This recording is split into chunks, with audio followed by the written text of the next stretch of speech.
What is going on, Casually FC? Welcome to another match review for Chelsea 4, Leicester City 2 in the FA Cup quarter final.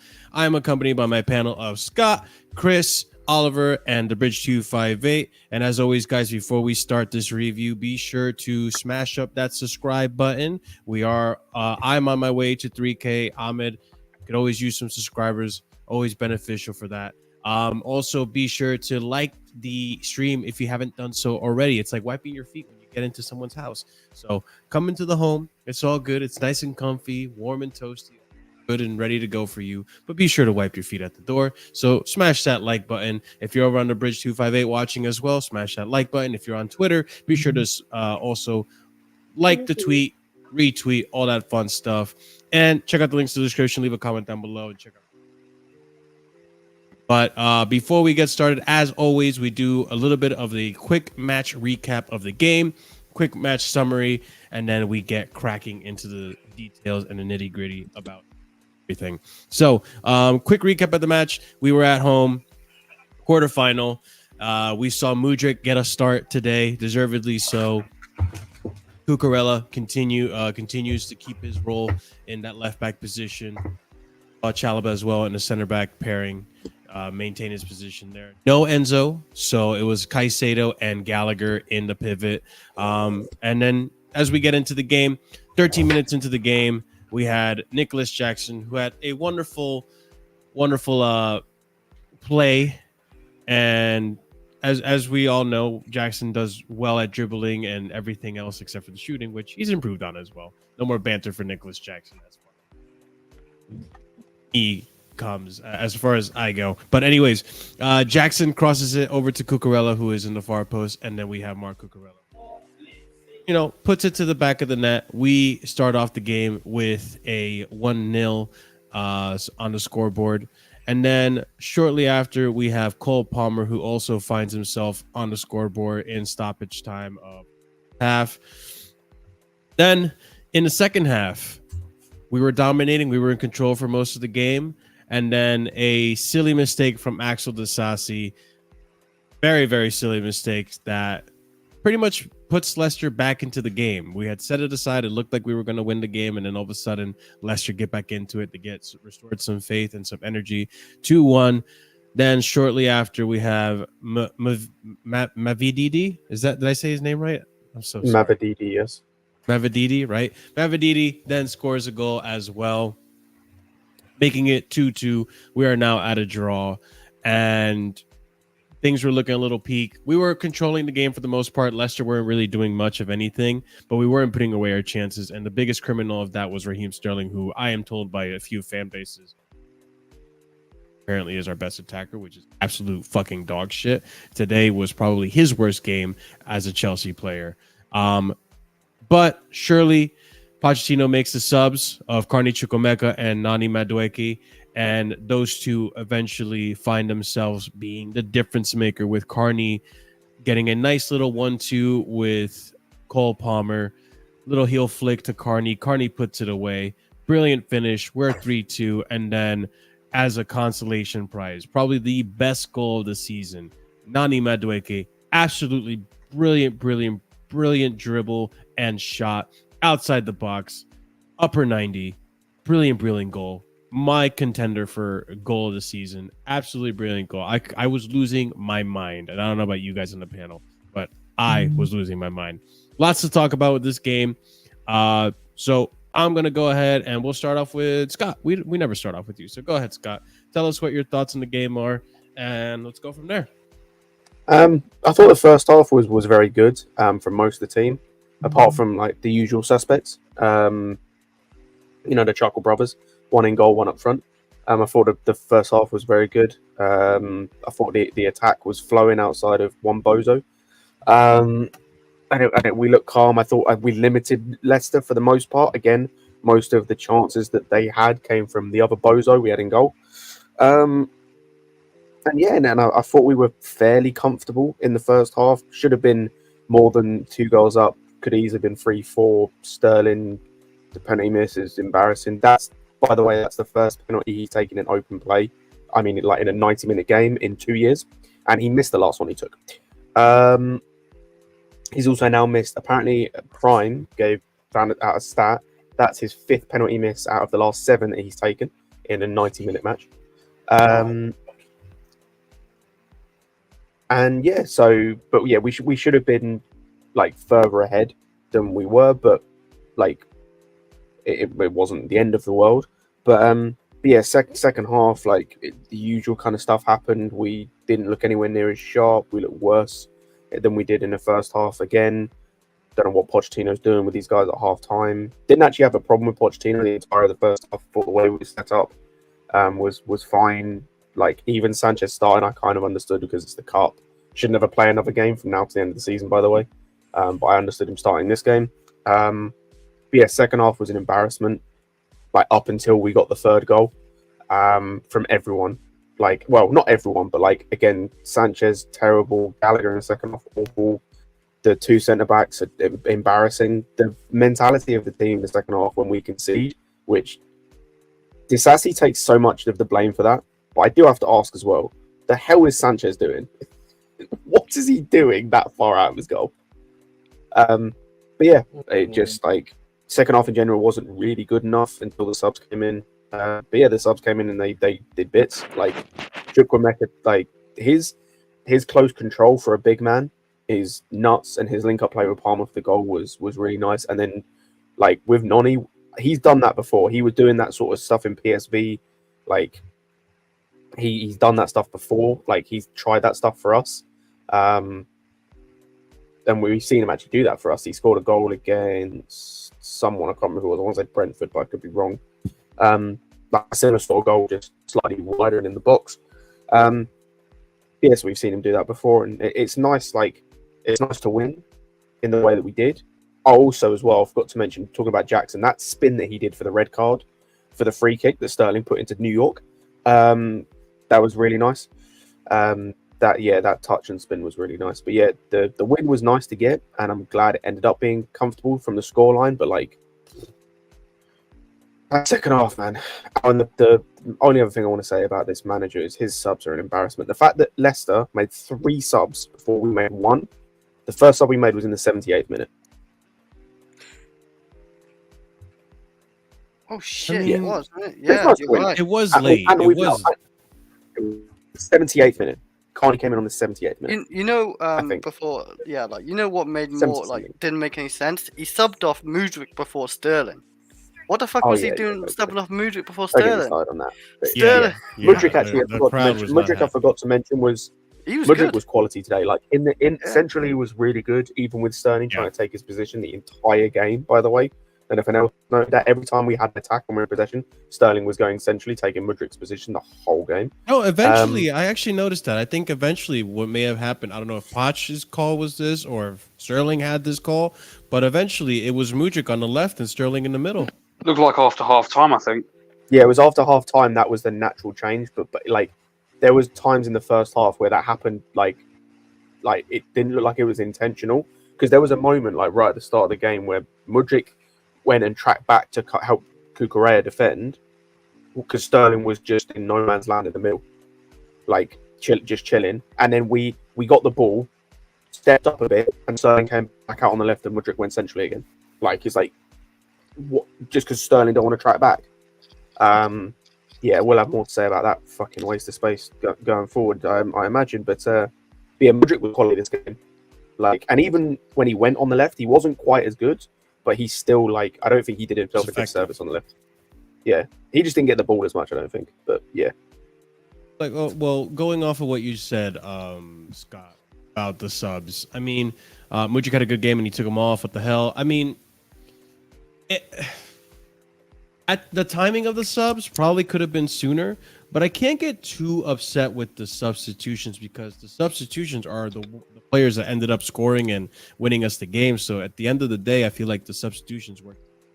Ahmed, I mean, or actually, Chris, if you. I was gonna say, with the substitutions, by the way, like they only started to work when they took out one guy. I felt like if they took out that one guy who should have been subbed off like Red card. way earlier, Sterling. Like, Oh, that's- Sterling. I'm sorry. yeah, that's when we actually started to look better in attack. Like when Sterling was taken off, because Sterling is honestly been so useless for Chelsea the last like few months. I can't believe how fallen like he's done, because I rate Sterling as a player as his career, but like Sterling, I don't know what it is of Chelsea. He just doesn't give a shit no more about Chelsea. So why, I don't know why Poch Did. even. Pardon? I don't think he ever did. Sterling. I don't think he ever gave a shit about Chelsea. He's a I think mercenary. he liked the two. No, I think he liked. He wanted to play the for Tuchel Tuchel, didn't he? yeah, I think he was under Tuchel, but then after all that, I just think it fell apart. But like, I don't know what Poch sees in it. But, okay, but hold on. That's where I yeah. come back with this. Like, I don't think he ever gave a shit about Chelsea. I think he only gave a shit about working under Tuchel, which, Yeah, okay. if anyone fair has a brain Yeah. cell, all of us know managers do not last at Chelsea. Managers come and go all the time. So for Sterling to not think in foresight, that like that's on him. That's on him. He's an idiot for not thinking like, I gave him a Tuchel benefit might of doubt go. last No, it season is. too, because he got injured a lot and he wasn't like doing too bad even with the numbers. But like this season, and especially last few months, it's just been awful. And I just don't know what Poch sees in it. I really don't know what Poch sees in that. Talk to me, Scott. Do you know what it is as well? I think before this game, I probably could have made an argument against like this idea that he doesn't care and he's only out for himself before this game, because like I do think a little bit comes down to, you know how like it's similar to like Martial, where he just looks like he's not interested even if he is. Like it's similar to Ziyech as well, where it's like even when they are interested, because of their demeanor, they look like they're not interested. But yeah, this game for me was like the biggest indicator. And I don't even know if it's true, but this is the way it comes across. Is like he looked like, not even his demeanor, it's the way he plays. Like the whole thing with the penalty, the whole thing in terms of his game, in terms of his constant need to always shoot, like constantly, when it's always about himself. And it's not in a sense of like, it's different to like, I don't know what it's different to like in a sense of like when strikers do it, where it's like a Ronaldo at a CR7, or like other strikers where like they'll shoot like and be selfish, but it's because they're strikers. Like he just like, it comes across like he just wants to score, or like it just comes across like he's just being selfish for himself, sort of thing.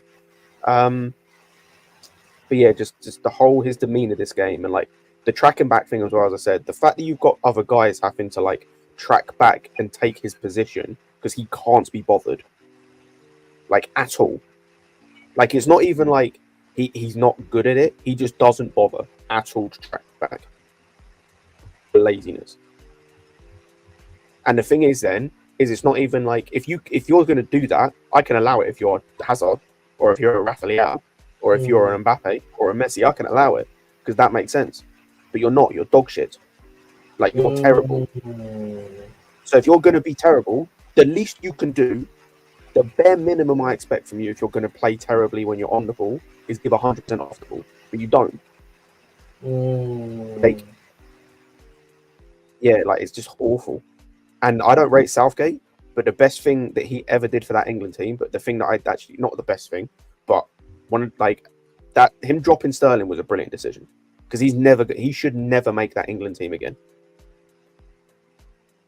How he's looking towards the latter half of the season. But Ahmed, I mean, you've always had plenty of things to say about Raheem Sterling. I'm gonna let you take build out. Don't lick your lips like that. That's just why not? Why can't That's I? weird. Why not? man Listen, moving like, yeah, listen, Sterling, you looking man. to eat Sterling up. Go. Hey, you said that. I didn't say that, big man. If you want to, I mean, you're sure you're implying. I know. Listen, man. Listen, bro. You're entitled to do that, my friend. You know what I mean? If you want to chat to Stan on Instagram, feel free to tell him I want to eat you up. That's what I'm gonna say. But we always got you, big man. But now, on a serious note, yeah. On Raheem Sterling, I've said this before. I feel like with him, you know, he is the older statesman. I always say this, you know, when I speak about him. He's the older statesman. He's really meant to be the guy that's been leading the line, helping out the other guys, hoping to allow Jackson to improve, helping Palmer out when they're not able to do what they need to do, but they even be a Mudryk in certain cases. Even in Nkuku's an experienced player, but like helping these guys ease into the squad, ease into the league, and allowing them to play their game, and that we can actually allow them to do that, bro. But the reality of the situation is he's not, bro. He sometimes, bro, he feels like, to me, bro, he feels like someone that is hungry and needs to prove himself. Like, for example, the penalty, bro. Why do you need the penalty? Like, you let the younger guy take it. You don't need to take the penalty. You know you've missed previous penalties. You know that Palmer's the main penalty taker. Why do you need to score one? You don't need that for yourself. You should already be comfortable in your own skin. For me personally, and it doesn't look like that to me. Whenever I see him play, it feels like it feels like I don't think the word envious is incorrectly, but when Sterling came, this was meant to be his team, if that makes sense, right? He's meant to be the guy that everyone was leading the line for. But like you look at guys like we see Palmer taking over from him, Sterling. Sorry, not Sterling. Sorry, we've got guys like Jackson, everyone else, and like there's people that are there that are outshining him when he's technically meant to be the guy that's meant to be shining the most. And I think for me, when you look at the way he played today, he blocked 2 opportunities. Yeah, he blocked 2 opportunities for Mudryk and someone else. Yeah, I remember the one way he just got Yep. away. He didn't I even mean, try don't to you jump think out the that's way. a little It's bit crazy. harsh, though? No, How do you- not the one. Everyone not the said he one. should have jumped, but before the ball's kicked, how is he supposed to know if the ball's going to go high, low, right, left? I get it goes Let's be both ways. realistic, guys. When you're shooting, Come on, yes, no, but I'm sorry. he knew where the ball was coming It's just from. about He having knew- awareness of your situation. Yes, But he really. knew- Oh, he but knew Marshall, moved out Marshall, of the I've way, I've been sure, in that situation before, by the way. And again, and I've had the same situation happen to me where it hit me. Like, you just get out the fucking way. You just get out the way. bro. If you need to jump, if you just go like this, even you got Just jump out the way, yeah. Like just jump. I am. Again, like, how do you know where the ball's going to go? Like, isn't it better to Okay. just You can stand? see where it's Wait, hold on. going. Let me Right, land. right. Isn't it better to just stand still because the person Yeah. kicking the ball doesn't know what direction you're going to go, but at least the person kicking the ball knows where you are and can kick around you, in front of you. Like, I don't But know. when you're Like, I feel like playing- that. No, I but feel when like you saying that analysis is being a little too harsh. I get it. That Sterling is had a not horrible too game, harsh. That is arguably not being his too worst harsh. game of the season, is but I not feel like being too that's being a harsh. little too harsh. He's You want this guy literally to have pointing- Wolverine-like reflexes. He's literally point blank in front of him. If he took one Yes, I step- get it, one but what is step he back, supposed to do? All he had to do was take one step back in for one of those goals. And The what if he logic took a goes, step back and who was it? Mudryk decided to kick it behind him. How why is he would supposed to kick know it behind that? him? Well, literally, he was shooting Why would- directly to the left hand side of the goal. He literally was aiming for the literally bottom left bin. All he had to do was take one step back to the literally. So to the it's on. side It's so you're telling me it's on Mudryk for seeing Sterling in front of him and kicking it to where Sterling was. literally. No, because understand the I'm logic? Mudryk, no, if I'm Mudryk, I'm expecting Sterling to get out of the Yes. way At if least I'm about attempt to to. At take. least attempt Because to it's anyway. not the thing is, right? If you go back and watch it, it's not like Sterling doesn't know. He turns his back. He sees Mudryk about to take a shot, and he turns his back on him. So he knows he's about to take a I shot. think what I Yeah. can give you guys is what Sterling was in completely lackadaisical.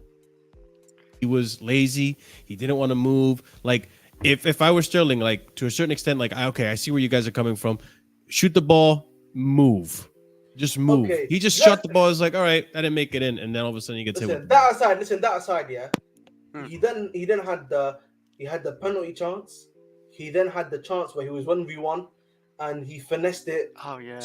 finessed it out wide. I But forgot you should about have that. asked Ahmed. I don't know. By the way, if people haven't seen it, by the way, bro, I was on Lewis's stream on the watch along. I started laughing after that happened. Lewis lost his head. Like he legit Okay. lost his head with Sterling after that so bad that when Sterling literally minutes later got the assist, he didn't celebrate. He didn't celebrate nothing. He lost his head at Sterling. Like that's the first time I've seen Lewis lose his head properly at a player that bad since Havertz. That was unreal when he missed that. That one. By the way, thing.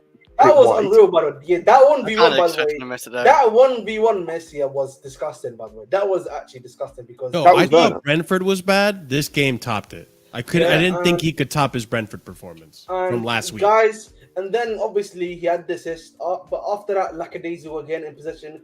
He obviously then had the free kick opportunity, which I don't even know how he literally just shot it that way. You know, Oh he my didn't god. even do the finesse. Ahmed, have you seen the meme of the guy at the fun fair and he just boots the ball? Yeah. That's You know the one I'm talking about? Yeah, that's what he did there. That's the one, yeah. The guy That's a was free throw, bro. he was trying to do the fin. He's trying to do this but then he hits the ball like this like But this, do you know what's like this, bro, and then it's goes like Ahmed, this. if you watch, by the way, if you watch the behind angle, like from him taking it, I know what he's trying to do. I don't know why he's trying to do that because he's not that guy. You know the Payet free kick that he scored against, I can't remember who it was, but he puts it keeper side and he like loops it in the I know top you bins know, yeah. corner. Yeah. It's like he's trying to do that, but he's not that guy. Put it over the wall, you dickhead. Like, why are you trying to do that on the keeper side? Even if you You're are not that guy, though, even if you are that guy, though, it's too close. It's too close to the box. No, but you're not that guy. Know your limitations, bro. You're not. Yeah. I know. You're not. But you should not be trying to shoot that under any circumstances. It was literally right on the edge of the box. Because remember, that was a foul. That was the red card, wasn't it? Yeah, that was a red card. He put that Yeah, so it was literally on the edge of the box. Like, how you're not going to get it up and over that way. Right. Sterling's performance today, I think maybe the criticism about being in the way of the shot is a little harsh. Overall criticism on Sterling is, I mean, on a scale of 1 to 10, I think this guy had a 3 performance.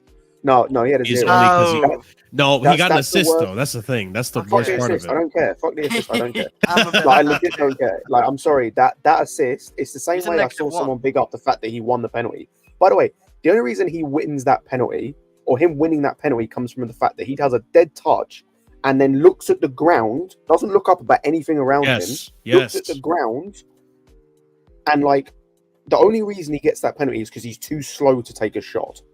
Dude, I was losing my mind because today Sterling probably had 3 clear-cut chances he lost, including that one for the penalty, because I was saying, Sterling, you are literally turning into Jackson. It's like all of a sudden you can be the touchy guy now. Sterling, you are now touchy. Raheem's touchy Sterling. That's what it's turning into, because the guy took that touch instead of just kicking it when the ball's rolling to him. The touch is terrible. And then all of a sudden he gets fouled and he wafts it. You know what, man? That might be the worst individual performance I've seen this season. It was really bad. I thought last week was bad. Yeah. Last week I thought was bad. He topped it. And I guarantee you when we come back from international break, Raheem Sterling still has a spot in the squad. I know people want to say like, oh, look, Poch might be turning around. Look what Poch is doing. You're still Poch out? It's like, yes, I am still Poch out. Yes, he is starting Raheem Sterling. Look at what Raheem Sterling is doing. He's playing horribly. And I called it. You guys were on the Discord. I called it. Like, guys, I guarantee you Ben Chilwell comes into this game. What do you mean? He's hurt. He's not going to play. Like, he's going to play. And what happens? Ben Chilwell does come on. For whatever reason. What, to give him minutes? This guy's fit. He only missed 1 week. I don't really have a problem with that, though. Like, you know, Cucurella's coming back himself. So yeah. You need to distribute the minutes. Guys, if I may, I wanna speak to Marshall about, Mr. Jackson. You know what I mean? The way you used to cook this guy, and violate this guy. No. I'm allowed to change my mind. No, but it was nasty work though. You used to do it, big man. Yeah. Speak on him now. Listen, I will speak on him. Listen, I've said this for the past 2 months since he's come to AFCON. The guy had a different aura, man. The guy came back with a different aura. This guy, he stepped up. He's stepping up. He is we're seeing in front of our very own eyes this man becoming the striker that all of us really want him to be. Is finding ways to get assists, finding ways to get into. This guy is actually becoming a menace to center backs.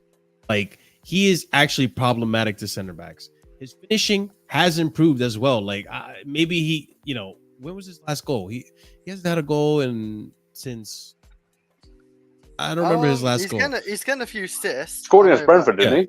I But think he did, right? Yeah, he got the header. He got the header. header. The header. Yeah. It's a good header that was. But I've been finding myself less and less being aggravated with him and all that stuff, because I think even he has been like improving on just shooting before trying to get comfortable, like shooting from uncomfortable positions. His heading has improved. He's improving as a striker, which is what I wanted from him. He's doing it faster than I anticipated, which goes to show like the talent level of the guy. Yes, I was critical of his extra touches in the beginning of the season, but now and I always said it. If he can just improve on the touches and work on that finishing instinct, then I think he's a great player, and we're seeing it happen. But you were criticizing him unfairly. This was his first. No, season. I was criticizing him It was very not- fairly. That was Listen, unfairly. Because- No, Oh, me that's what criticizing unfairly is what you just said about Raheem Sterling That's being in the not way of a unfairly. shot. That That's is like not 1 unfairly. second That is time not reaction. unfairly. That's reason very why- I'm here for unfairly. the slander, but yeah, it's a bit like yeah, it No, can happen. Exactly. The I'm only here problem for is the he slander, was- but I'm he also didn't trying try to be move. fair. He No, can no, get no. hit. He can get hit, but he didn't try to move. What bothered me? He didn't try to Yeah. move. He didn't try to move. That's what bothered me. The onus, so listen- yeah, he didn't try to move, but at the same time, it's either you move or you stay still. There's really no, that's just unfortunate what happened. Yes, it happened to be Sterling. There's an agenda right now with Sterling, which I get, whatever. I'm all for I it. would say that But about at the anything. sa- But you see, you know me. I always, whenever I see something like that, I always call it out. I don't care if it's Sterling or not. Yeah, Even and if like it I was always ridiculous. call out how Nicholas Jackson, at the beginning of the season, always took an extra touch instead of But shooting no, and missed a but lot you of made it opportunities. but you were making out like all he was just doing was taking extracts for fun. The problem was Marshall, he wants you on your knees. That's you. Yes, That's that was you you. interpreting what I say. No, No, Marshall, that's he on wants you, to- my Marshall, friend. Marshall, You Marshall. literally, have a Discord name called Nicholas Touchy Jackson. Yeah, because he's Literally. touchy. No. He was touchy. No, man. Marshall, He he was wants you on touchy. stream, right? He wants you on stream to get on your knees and beg for forgiveness. That's what Yeah, he I wants. ain't gonna Forward, fucking do forward. that. He wants I you to do ain't that. doing that. Bruce is just taking it too far, man. Yeah. Hey, let's knees. Let's I'm not knees. doing that. But no, like I have admitted in the past few streams now that Nicholas Jackson is really improving and impressing as a striker. He is becoming the striker that I want him to be. And I'm all for it. He has improved on that touchy aspect that I absolutely sent me through the roof every time he played in the beginning of the season, to the point where I was frustrated and I wanted not Nicholas Broja. Wow. Armando Broja to play. And we saw now what Armando Broja is like. Yeah, he's done at Chelsea. I told you about him. Shut up, Chris. You didn't know anything about him. Okay? All right, Chris. I had to be the one to tell you. Southampton. So Southampton.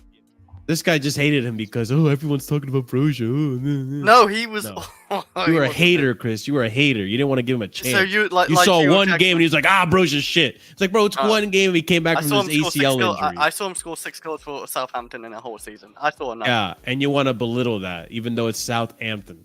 Yeah, he should score more goals. All right, bro. Shut up. team. Shut up, By Chris. the way, his My last- point, though, is by with the way, Nicholas Jackson's last Jackson, game though. was Newcastle, and that's just Oh, it was no. So it was Yeah, the Brentford. first- yeah. Brentford was the game where he. no Newcastle we had recently. No, but it's the did he last game. score at Newcastle? He didn't. Score Yeah, at the Newcastle. first goal. Yeah, the first goal. I look just a quick look. Yeah, 6 minutes. In. Oh yeah, the flick where Palmer shot Yeah, and he the flick, directed yeah, it. the- Oh, that's right. That's right. That So goal. yeah, Nicholas Jackson has had how many games in a row with the GA? I think it's at least That's three. That's three now. With this game, it's three. With GA Yeah. 3, yeah, he's got assist against City, a goal against Brentford, and a goal against Newcastle. Arsenal postponed it. Yeah. So We it's didn't play like, Arsenal, yeah. I mean, maybe, but okay, yes, I agree. Obviously, I still would want a proper disagree. striker, but I'll go to you in a second, Ahmed. I still would want a proper striker, and I do think Jackson is a baller, but I would want competition for Jackson. And I think we're also kind of lucky that Jackson hasn't gotten a serious injury this season. Goes down with an injury. Who the fuck do we have? David Washington. So I think we still do need to get a striker, something to give Jackson competition. But even if we go next season without like a proper striker, like or whoever you want to name, I think we'll be okay with Jackson. But Ahmed, why do you disagree? I think the reality for me is, I'll say this again. What we're seeing with Jackson is the stuff that we're not gonna get with Osimhen. Again, remember something that I said to you before. I think with the players that we have, with the team that we have, we need a bit more of a complete player. We can't just have someone that's going to be a tapping guy, if that makes sense. Because that's what, if I'm being honest about Osimhen, that's what he fundamentally is. A guy that's able to be there at the final moment, bang, put the goal into the back of the net. But the way we are playing, the type of team players we have, I don't think that's going to be effective enough. That's what the main issue is. And for me, people can say Osimhen has good look. Osimhen's link-up play is not good. His link-up play is not good, boys. And I feel like you see it. The reason why Jackson worked so well with our team, and obviously when he was out of the team, why it kind of started hurting us, more so was because he was actually driving us forward, helping the play, and moving it all around. It was almost acting like almost as like a false nine, even though he isn't a false nine, if that makes sense. And that's what Jackson, and that's what I don't think Osimhen can provide for us. So people can say that Osimhen's got a link up. I've watched Osimhen Osimhen's link-up play is not. It isn't that great. Like people need to be honest about that. Osimhen is very good in the box in the final third. There's no there's no denying that, by the way. So I don't know why. But I'm not saying Osimhen. And for people who think I'm saying Osimhen's a bad player, Osimhen is not a bad player, but I think he doesn't fit the team. That's the difference for me. He's a good player, but for who we have right now, his type of striker doesn't fit us. I don't think that's even wrong to say. People want to people like Prime, who I know is trolling, by the way. People like Prime want to pretend like I'm not allowed to change my opinion on players. It's not like I never rated Jackson. Yeah. I always just complained about the one aspect of his game is not having the primitive instinct to finish in front of the net. He always took the extra touch, which is why I called him touchy. Ever since he's come back from AFCON, this man grew some chest, and now he has that striker instinct, or is developing that striker instinct very, very well now. That we're starting to see the fruits of the labor. That's what I'm saying. And he's improving on that. And I'm really enjoying this Jackson that I'm seeing, this version of Jackson come back from AFCON. I think he's getting rid of that one little thing that prevented me from, really enjoying him and considering him a key part of this team. So now I think he's becoming a key figure in this team. Like, we have, for example, like Caicedo, which we will talk about. Caicedo, I think, had a brilliant performance. Caicedo, Enzo, key parts of the midfield. We have Disasi, who unfortunately didn't have a good game today, but Disasi, I would say, is a key part of the center back pairing. Back, Petrovic, goalkeeping. I think Disasi, or not Disasi. I'm sorry, Jackson. I think Jackson, when it comes to the attack. Yeah, he knows. I know. Listen, guys, we're on the new PC. We're trying to fix any issues here and there. But this is just growing pains. We're trying to improve as best as we can. A lot of it has to do with this microphone. I'm not gonna do this, Christopher. I'm not gonna do this. Okay, this is annoying. But no, overall, what I'm trying to get at is that I feel like when it comes to the attack, Nicholas Jackson is now solidifying his role as a key part, an integral part of this attack. But I mean, Oliver, I'm curious as to what you think about potentially even getting a striker next season now that we're seeing the form that Nicholas Jackson's in right now. I think we still got to try and get one if we can, because, there are limitations to Jackson's game, as we pointed out all season. And even though, granted, he is playing very well now, and, we all love that, but it's still not the complete package. If we want to get higher in the table, then you've got to at least try for an alternative. But listen, I think we talked about this, particularly when Prime has been on the streams, and we posed the question, if we don't land one of the proven options, then are we fine to keep Jackson? Are we fine to have maybe Datro Fofana as his backup? And I think this is actually a question I wanted to ask. A hypothetical I wanted to ask the panel. Well, I'll start. I'd personally be fine with it if we don't get those proven options. I think what we're seeing from Datro Fofana at Burnley, he's definitely got a lot about him. I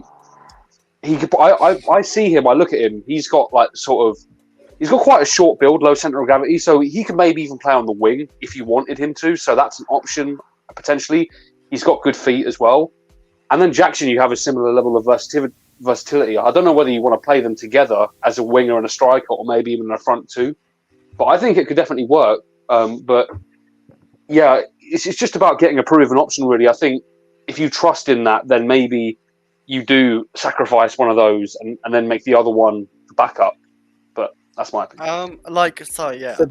If we didn't, I was just going to say, Chris, just before you go, because with the hypothetical, I was going to ask, because it got me thinking, because Prime mentioned this in the Prime mentioned this in Lewis's stream, and then it got me thinking about other options. So I wanted to pose this question to you guys, and this is a pure hypothetical because I'm not entirely sure the person I'm about to mention will come, but there is a small chance. I just want to pose this hypothetical. So on one hand, we get Osimhen, and we have Jackson as the backup, and that goes ahead. The other option, we have Jackson and Fofana, say, as the two strikers, and instead of getting Osimhen, we use that money to go and get Musiala. I would be up for that. I was thinking David Cavachile or something. I'll be honest though, that's kind of pointless because Why? did he bring He's a in winger. Nkunku then? But then why did he bring in Nkunku? Well, because then Nkunku can You still could play play as a 10. Musiala out wide, Yeah. He plays on the left. He does play on the left. Then or you could put Yeah, Musiala but in 10 as and Nkunku out wide. Strasbourg Steve said, Oh. he watches them week in, week out. Musiala, like Foden, plays better in the middle. Plays Foden's a better- winger, Yeah. but he plays better in the middle. Same with so Musiala. like the thing with Musiala, I was saying by the way, is that if he is, because I know generally speaking he plays by them, but that's his main position. What's the point? What's the point of not playing there? Then what? Am I gonna just throw in Cuckoo on the left and just like say fuck him then instead? Because one of them is Well- gonna have to give or take essentially, if that makes sense, to play one of them in their main position. It's just about who do Say you for want example, more. we got Musiala, Ahmed. I would say who plays better on the left and who, like, you know, how it fits. You know, one's in a central, one's on the left, and see how that team obviously, you know, plays. But like, there's other left wingers out there because I was thinking, obviously today and like, you know, the last few days. If say we didn't get an Osimhen or, you know, my dream Martinez, you know, striker. Like, and I would be okay with Jackson and Fofana long as we get a left winger who's actually at a high level. If we get a left winger at a high level, say, you know, like Musiala, Cavachile, however you say his name, obviously Rafael Leao, I would take as well. I think if for we me get a high the- quality left winger, I'd be okay with that. Because I know we can't get both. We can't get both. Yeah, I think the thing for me is good. I think a lot of, you know, what we wish for or depending on, it's going to depend on whatever the budget's going to be. I know they need to sell players by the end of June, but after that, if you are gonna, for me, if you are gonna go for a left winger, then for me, Mudryk, you might as well close him and send him to Strasbourg, and you might as well just look for Sterling, a way out for Sterling. You're gonna have to find a way out for him. And then I think that needs to happen. I think the Regardless. Sterling thing needs to happen anyway. yeah, But, but the way I'm for looking me, at it is like, the reason I pose that is because if we only have the opportunity to make one big money signing, I'm talking like 70 mil plus, would you rather use that on a striker or would you rather use that on a bad boy left wing? Because right now, I'm undecided because it also depends on who else we get. Because if we could get Nico Williams, for example, instead, like if we could get him, then I'm kind of cool to get him as the winger and then go and spend the money on an Osimhen or something. But it kind of depends because, like, I'm looking at this team and, like, today, for example, I understand it's Leicester, but like if this team and the attack can get more reps and you just have like an unreal winger who can take some of the goal scoring like pressure off Jackson or can take some of the creativity pressure off Palmer, like, and you can get a fully fit, you know, CARNEY or Nkunku in there, that might help more than having an Osimhen who will be a bad boy finisher, but if you've still got creativity problems, creativity is coming from Palmer, then, and you've still got a Mudryk who we're still unsure of like where's his best fit in terms of a number 10 or left wing, what's going to benefit the team more? I think for me, fundamentally, you have to hope Nkunku, obviously he's had a great season, obviously with fitness. You hope he remains fit. You get in the left winger. In my opinion, you spend the money on him to improve that position, and I think that's pretty much it, man. Maybe look for if you're gonna sell Gallagher, you might as well.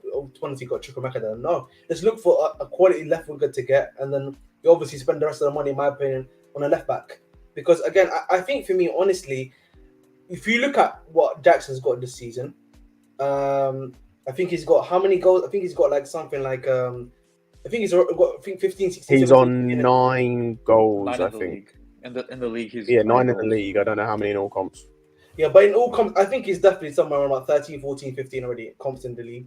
You already got someone like Cole Palmer has already got 25 goals and assists. So well and truly, I feel like the striker position and then the guy that's next to him, yeah, they're actually like, you know, they're actually taking some level of burden. You can see this, but they're taking some level of burden. They're actually, he's got 16 GNA. So Jackson got 16 GNA. Cole Palmer's got 25 GNA in all competitions. So you look at that. I actually don't think that's too bad from the two guys that we have up top. If you add another left winger that's really high quality, then give a similar output to Cole Palmer, whether it be a Nico Williams, or if you're really feeling a bit more frivolous, maybe even a Rafael Leao. For me, I feel like you don't need to add that much more. Plus, someone like an Nkunku will hopefully come back next season to play in that 10 role. We also know can at his best provide a 30 GNA season. You know what I mean? That's 4 players there. 30 plus 25. 30 plus 25, 55. 55 plus 16 is 51. 51 plus 25 is 76. So you look at something like 76 GNA, not including your own subs. So for me, that's just the thing for me. You can create. I don't feel like we need to be as heavy as maybe some people believe. Do you guys agree with Kafka's comment right here? I think the only thing Alexis might be missing here, in my opinion, is probably a left. I don't I was know. gonna say, take goalkeeper out because I disagree about that and put left winger in, and I agree with the rest. But you guys don't think? I mean, the market out there is a little dry for goalkeeper, but don't you think someone who, whatever manager comes in next season, is probably going to want another goalkeeper that replace Sanchez or better from what? So to replace Sanchez? Probably, basically. I would say that. Petrovic is he's definitely in the squad. Like how good he is, like he's been this season. You'd be stupid to get rid of him this early anyway, because how cheap we got him and how well he's done already. He's barely done. He's not even done any mistakes. Even just kicking, he's no nonsense. He just boots it forward. Like with Sanchez, he has a daydream when he's on the ball. He just sits there and watches the sky. Yeah, that's the one thing that was infuriating me about Sanchez. I saw a tweet today that someone said he plays like he has ADHD. Oh my god. Bro, my guy, bro, it's so funny. In the first half, he had that thing where he came for a cross and missed it, and about 3 minutes later, had a corner and did the same thing. He doesn't learn. Like he did the same thing twice in the space of like 3 minutes. I was surprised to see him so really weak at corners. Normally, I was he's actually like want to say, corners. I wanted to add quickly. I thought Diego Costa as an option. I feel like if you are gonna go for a goalkeeper, Diego Costa is going to be the more expensive option, but if you're willing to say Petrovic and Diego Costa, you two fight it out to see who's the best. I honestly don't really mind that. It depends how much he is, though. But the problem for me fundamentally is if Diego Costa, is to come, he has to be number one because the price you're gonna have to buy him for, because he's got a release clause, I'm not afraid of, like 70 million. Then too much. Boom, you're gonna have to. So if I see 75, he's gonna have to start, mate. You know what I mean? That's that's the type of signing you make where you're like, that's my number one. I'll be honest though, like the thing for me with goalkeeper is if I'm looking at this window coming up, goalkeeper is the last thing I'm looking at. It's like one of the last positions I'm looking at to go and get. Like especially considering the thing for me is if it was like excuse me, if it was like we've got like no other positions to go and improve, yeah, cool, go and get a goalkeeper, like go and get a Diogo Costa. He's going to cost you 70 million. That was what we were quoted in the summer when we were linked, was 70 million. Like we're not spending that on a goalkeeper when we already have to go and get a striker. We already need a winger. We're going and looking at a centre back, and the one we're looking at is like, I think we got quoted 60 something million in Diamonde or 50 something million.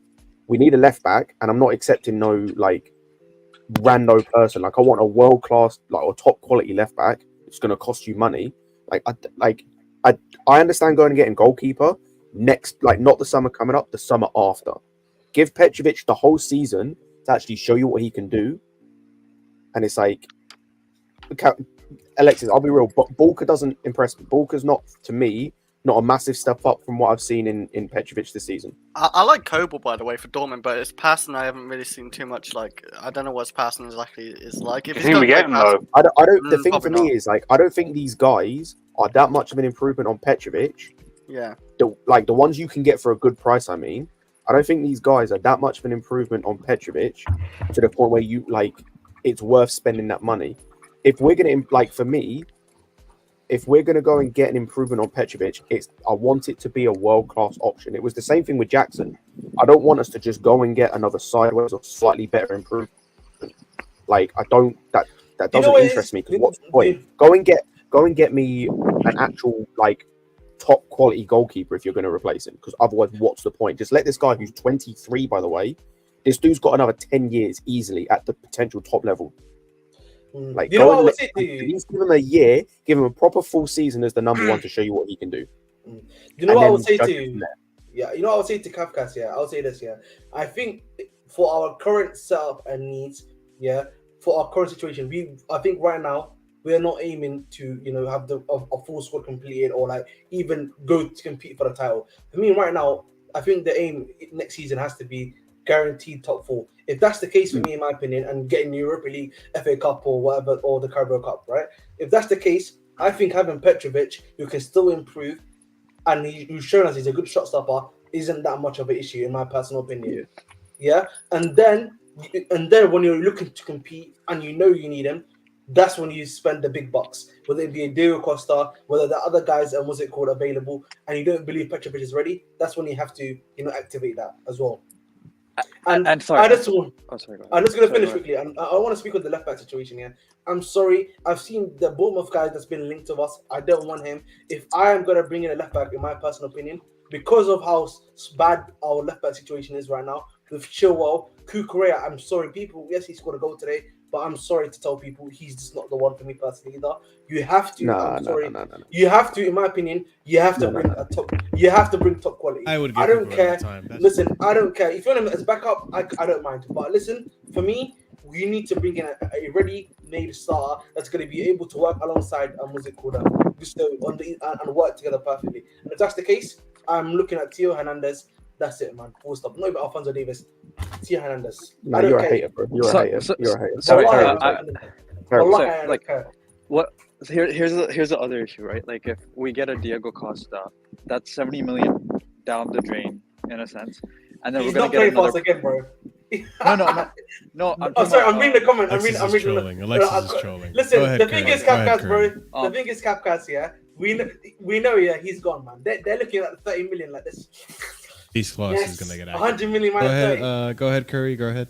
Because for me, it's like, I don't want us to go for a big name striker right now. I'm sorry. If we're gonna spend close to 180 million, I'd rather spend it on 3 players than 2.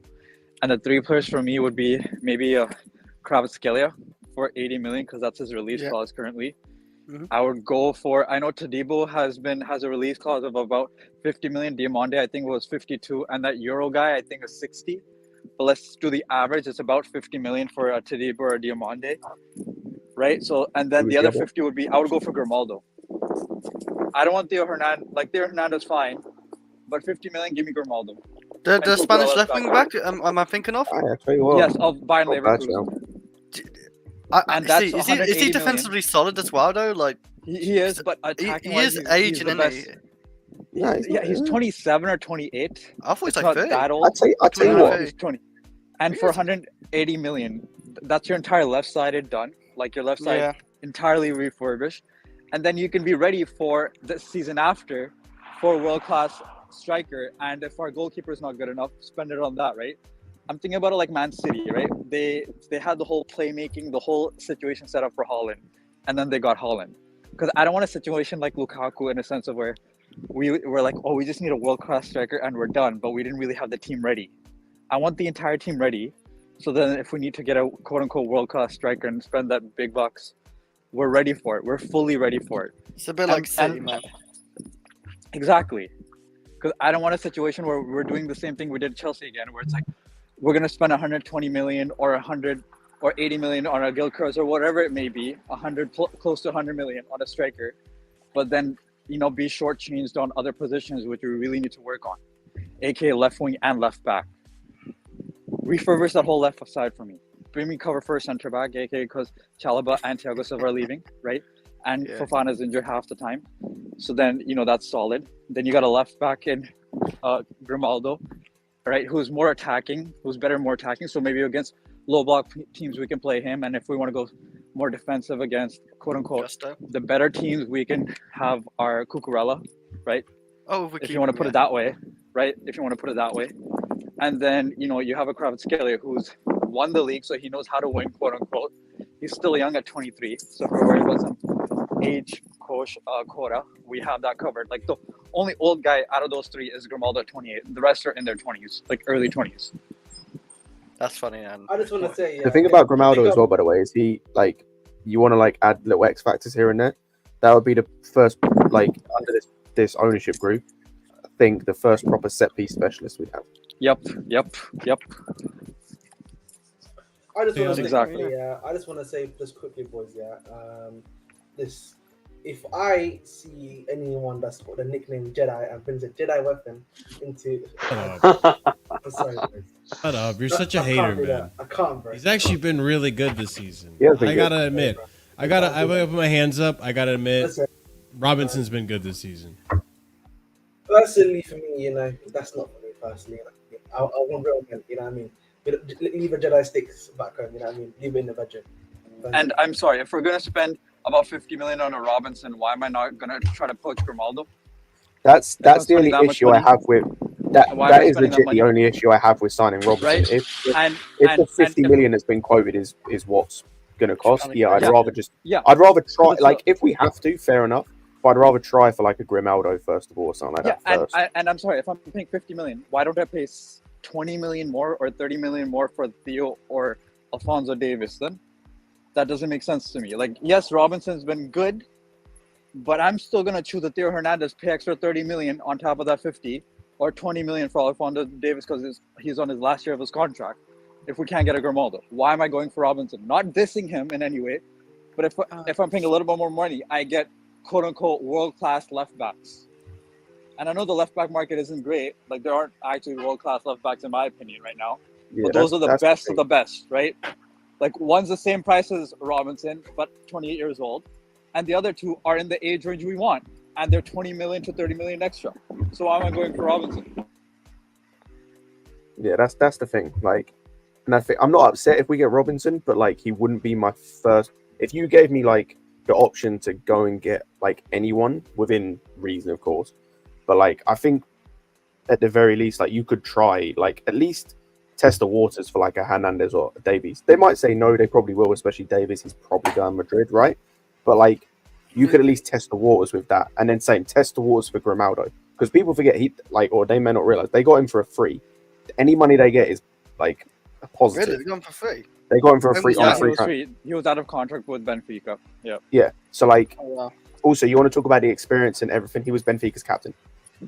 I think at least in his final season before he left. But like, so I'd test the waters. If that doesn't work, like if there's no way of getting him, then yeah, cool, get a Robinson, get an Itinerary, whatever. But like at least test the waters with that first. I wonder how much Hernandez would actually cost as well. Like, Oh, he's probably gonna cost you like 80 million, but like you he's reckon worth it. 80? I thought, Yeah, I like think it'd 70, be worth 80 it. probably, but Bro, again, he's worth 80 it. million. I'm willing to spend that. I'll pay for it, man. That's the thing. Exactly. You That's the pay thing for it, with man. But, Okay. but the thing is Come like on, be it's part of the you're shareholders, getting man. it's what you're getting with the whole player, and I think that's the thing. It's what you're getting with the whole player, and it's just like it's weighing up what we need as well. Because like, if I think Curry's got the right idea in a sense, and this is why I posed the question with the. I know we've gone completely off topic of the game, but All right. this is why I was Here. posing the question earlier about the Musiala thing of like considering the striker options, because obviously there's Osimhen. I think the Tony thing is dead, even without the nonsense that came out the other day in the interview that he did. And I haven't seen the interview. All I've seen is the headline. And I know it's probably said in a joking way, but my word, he doesn't help himself. And then the options you've got after that are Sesko. No. I've seen like it, Boniface Jason. mentioned. No. I've seen like other people mention. It's like, nah, that like it's basically at this point Osimhen or no one, really. Would we be better to build the rest of the squad the best we can and the final piece be the striker? Like next summer. Like we're gonna get a striker goalkeeper, not this summer, next summer. And then for when we're trying to push forward if we get top 4 next season. I mean, let me ask you guys something. I feel like no matter what happens this season, if we don't get Osimhen, we're gonna get a striker. And you guys think that you guys trust the recruitment enough to bring in a striker that could maybe not next season kick off, but the season after really be a good pairing with Nicholas Jackson? I don't think they've done. Again, I know a lot of people, I know they buy a lot of kids and everything. I generally think right now, because say barring Mudryk, I don't think they've had that much of a bad. I agree. Right, I and agree. and again, that's just my opinion. Obviously, Enzo and Caicedo, Lavia, of course, is a big we need to find out on, right? Because obviously we haven't seen Lavia play as often yet due to his injury lessons and injury. But if we're being honest, we haven't seen. I feel like the majority of them have done okay, and or could be doing or be doing really well. I don't think they'll do. I don't think there'll be that much of an issue now. Again, I think for me personally, it's going to depend on who's the manager. I actually genuinely believe that, by the way. Who is the manager next season? Now, if Pochettino gets Europe, I'll be honest with you, he's here next season. I know a lot of people don't like. 100%. Yeah, 100%. if Pochettino, and like, I'll be real. If you beat Burnley, and I think you've got another lower table side, I think it's Forest after that. If you beat those two, we are based in Europa League. Guys, I hate to say this. That's crazy, by the way. Well, I know they're looking for. That's how nasty we are in, by the way. That's how nasty it is right now. I don't want to sound toxic or negative in any way, but I hate to say this. When you look at our form in recent games, Liverpool, in the last 8 games, Liverpool is the only defeat we faced. We're if you look at the bigger picture, we're in decent form. And it kind of seems that, like, if it keeps going in this trend, if we don't lose for the rest of the season, which, I don't know, Arsenal and Tottenham are up in the air that we could win or we could lose. If we don't lose for the rest of the season, and right now Poch is in a semifinal of the FA Cup, which I don't think any of us expected after the Carabao Cup, now it seems more and more likely that they're going to give him a chance next season. Do you know what it is, Marshall? Do you know what it is also, Marshall? Yeah, I was going to say this quickly, yeah. I was deep in this, yeah, what's it called, today as well. Yeah, defensively, we've been shit, yeah. But, like, I feel like it's been going really undercover, the amount of heavy lifting the attack has been doing in scoring goals lately. Like, I don't know about you guys. I've not been hearing we're not scoring enough goals recently. I don't know about you guys. I've not been hearing this season. You know what I was thinking, Ahmed, during the Discord when we were watching. You know what I was thinking? Yo, we haven't struggled to find a goal of the month like we did last season. Remember last season there was that one month we're like, yo, I don't know what the goal of the month is gonna be. Oh, we were struggling to get one goal. We had months where we had no goals. Bro, last season there was a season under Havertz and Mount, not just last season, but the season before under Tuchel, where we were relying on defenders to score goals. Like, I'll be real, in the last I think since really I would say November-ish, we've managed to find a consistent way of scoring goals. And that's just me being, if I'm being fair to Poch. Now, I'm looking at our fixtures list here. In 1 week, we have Burnley, Sheffield United, and we have Burnley on the 30th when we come back from Man United next. Man United, and then Sheffield. And then after that's Everton. So you look at that, bro. You could listen, against United at home, it'll probably be a draw because that's what we usually do that. But if you're looking at that, bro, we win two of those games, right, in order to come back. If I'm not mistaken, we are literally, I think, level on points of West Ham, who are currently 7th on the table. No. Yeah. Whereas Chelsea, bang, 42, 40. No, we would literally be 7th, guaranteed 7th place. That's if none of the teams above us also win. No, but I said if we win our games in hand, that's if we win our games in hand. Our games in hand are against Arsenal and Tottenham, bro. They're against Arsenal, Tottenham. Tottenham lost 3-0 to... No. Our games in hand are against Arsenal and Tottenham. Yeah. Those are the games in hand. Because those are the ones that have been moved. Those are the games we need to win to get to where West Ham and that are. I'll be real, man. Hey, we can ruin Arsenal's, parade, man. We can be there to ruin this parade. I think that's very unlikely with their I'm doing the same thing I've done. I'm doing the same thing I've done the whole season, where it's like I'm not getting too ahead of ourselves, because we've done this the whole season, where it's like, if we start building on this form and all that, and it's like cool, and then we lose the next game, and it's like we're still 11th. I agree. As it stands right now, we're still 11th. Yes, we've got games in hand, as I just mentioned, there against Arsenal and Tottenham.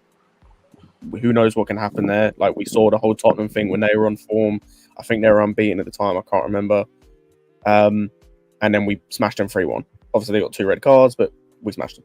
I think it might have been more than 4-1. Jackson got a hat-trick. And that outlook will only change when we start actually having convincing performances. We literally look at this. We're making championship. Leicester are a championship team. Leeds are a championship team. Middlesbrough were when we faced them in the Carabao Cup, the Championship team. We're looking equal to them, and that's where the worry is. Because the way we're playing right now is unsustainable. It's not even just convincing performances; convincing 90-minute performances. Because like we had a convincing performance for 45 minutes. Like we kept Leeds completely quiet outside of Leicester completely quiet outside of stupid mistakes from what's his face from the Bozo in goal. It's same with Newcastle Scott, as well. Same with Newcastle. Yeah, like we gave him nothing apart from when Sanchez was doing stupidness, and in second half I don't know what happened. But like that's the thing. Once we start getting like the convincing 90-minute performances, which I don't think should be too much to ask for, against certain teams. And just take it a game at a time and pick points up along the way. Don't think too far ahead, because then you'll start doing the same stupidness we were doing like earlier on in the season. And then if we don't get a result, say for example, right, United embarrass us again. Just say for example, then we're going to do the same shit we were doing before about saying, "Oh, it's all over now, Poch out," which he should still get sacked. But we're like, "Oh, it's our season's all over, we'll get in Europe and whatever." Because now we're talking like, "Oh, we're definitely going to get Europe," and it's like. None of us know that, because as of right now, sixth is what we need for Europe. Or any kind of Europe, or win FA Cup. Sorry, or win FA Cup. Yeah, if we could somehow win that. So like, if we can be take City, one game then at a time, there is a chance. I think I've given up on the league pretty much. Like we probably go. I think at best. That's the thing though, Chris. Even the league, it's doable via the league. Let me just check. We get a few wins here and there. Still, like the thing our problem right now is conceding. It's conceding. It's not even that. The thing for me about the league is the league currently where we stand is we are so reliant on other teams doing stuff in terms of like those in European competitions, and outside of City and Villa, none of the other teams that are left in Europe do I want to do well. So like we're in a shit. Like I don't want Liverpool getting to the final, or I don't want Liverpool winning that Europa League. I don't want Arsenal getting far. I want them getting battered by Bayern. But we're in a position where, because of the coefficient, we may need them to beat Bayern for us to get a European spot. I don't want that. Or we may need City to win it again, which I'm calm with them doing it. It's gonna suck, but like, I'd rather us be in control of our own destiny by just winning the cup, or trying to get sixth for potential Europa League, even though again that's just potential. Rather than trying to do this, maybe we get 8th or 7th and we maybe scrape a Europa League or Conference League if these certain things. No, just keep it in your own hands. Just win the FA Cup and you don't have to worry because you're in the Europa League. Yeah, it's qualifiers, but you're in the Europa League. You don't have to worry about all the stupidness from everyone else. Sorry, Marshall, can you bring up the comment that Vic had with regards to no to Osimhen, Theo, and Grimaldo for a second? Yeah, let me look. Oh, here, right here. Sorry, thank you. What do you mean? Keeping it simple. So what? Are we going for kids or something? Like none of them. I can get Osimhen as a risk, but Grimaldo especially. Like, what do you want to do then? Who do you want? If you want Robinson, he's unproven. This is his first good season. Same with Al Nouri. So what are we doing here? If we keep it simple, then everyone criticizes and then we blame the owners for keeping it too simple. But now we're pitching some options that are middle ground, too expensive, and then you're complaining. How about you suggest someone for your left back then? Tell me who you like for your left back. That one. I would love to keep Maatsen, because any of the Premier League ones are going to cost us 50 million because they're a competition. They're going to supercharge us. It doesn't make any sense to me. No,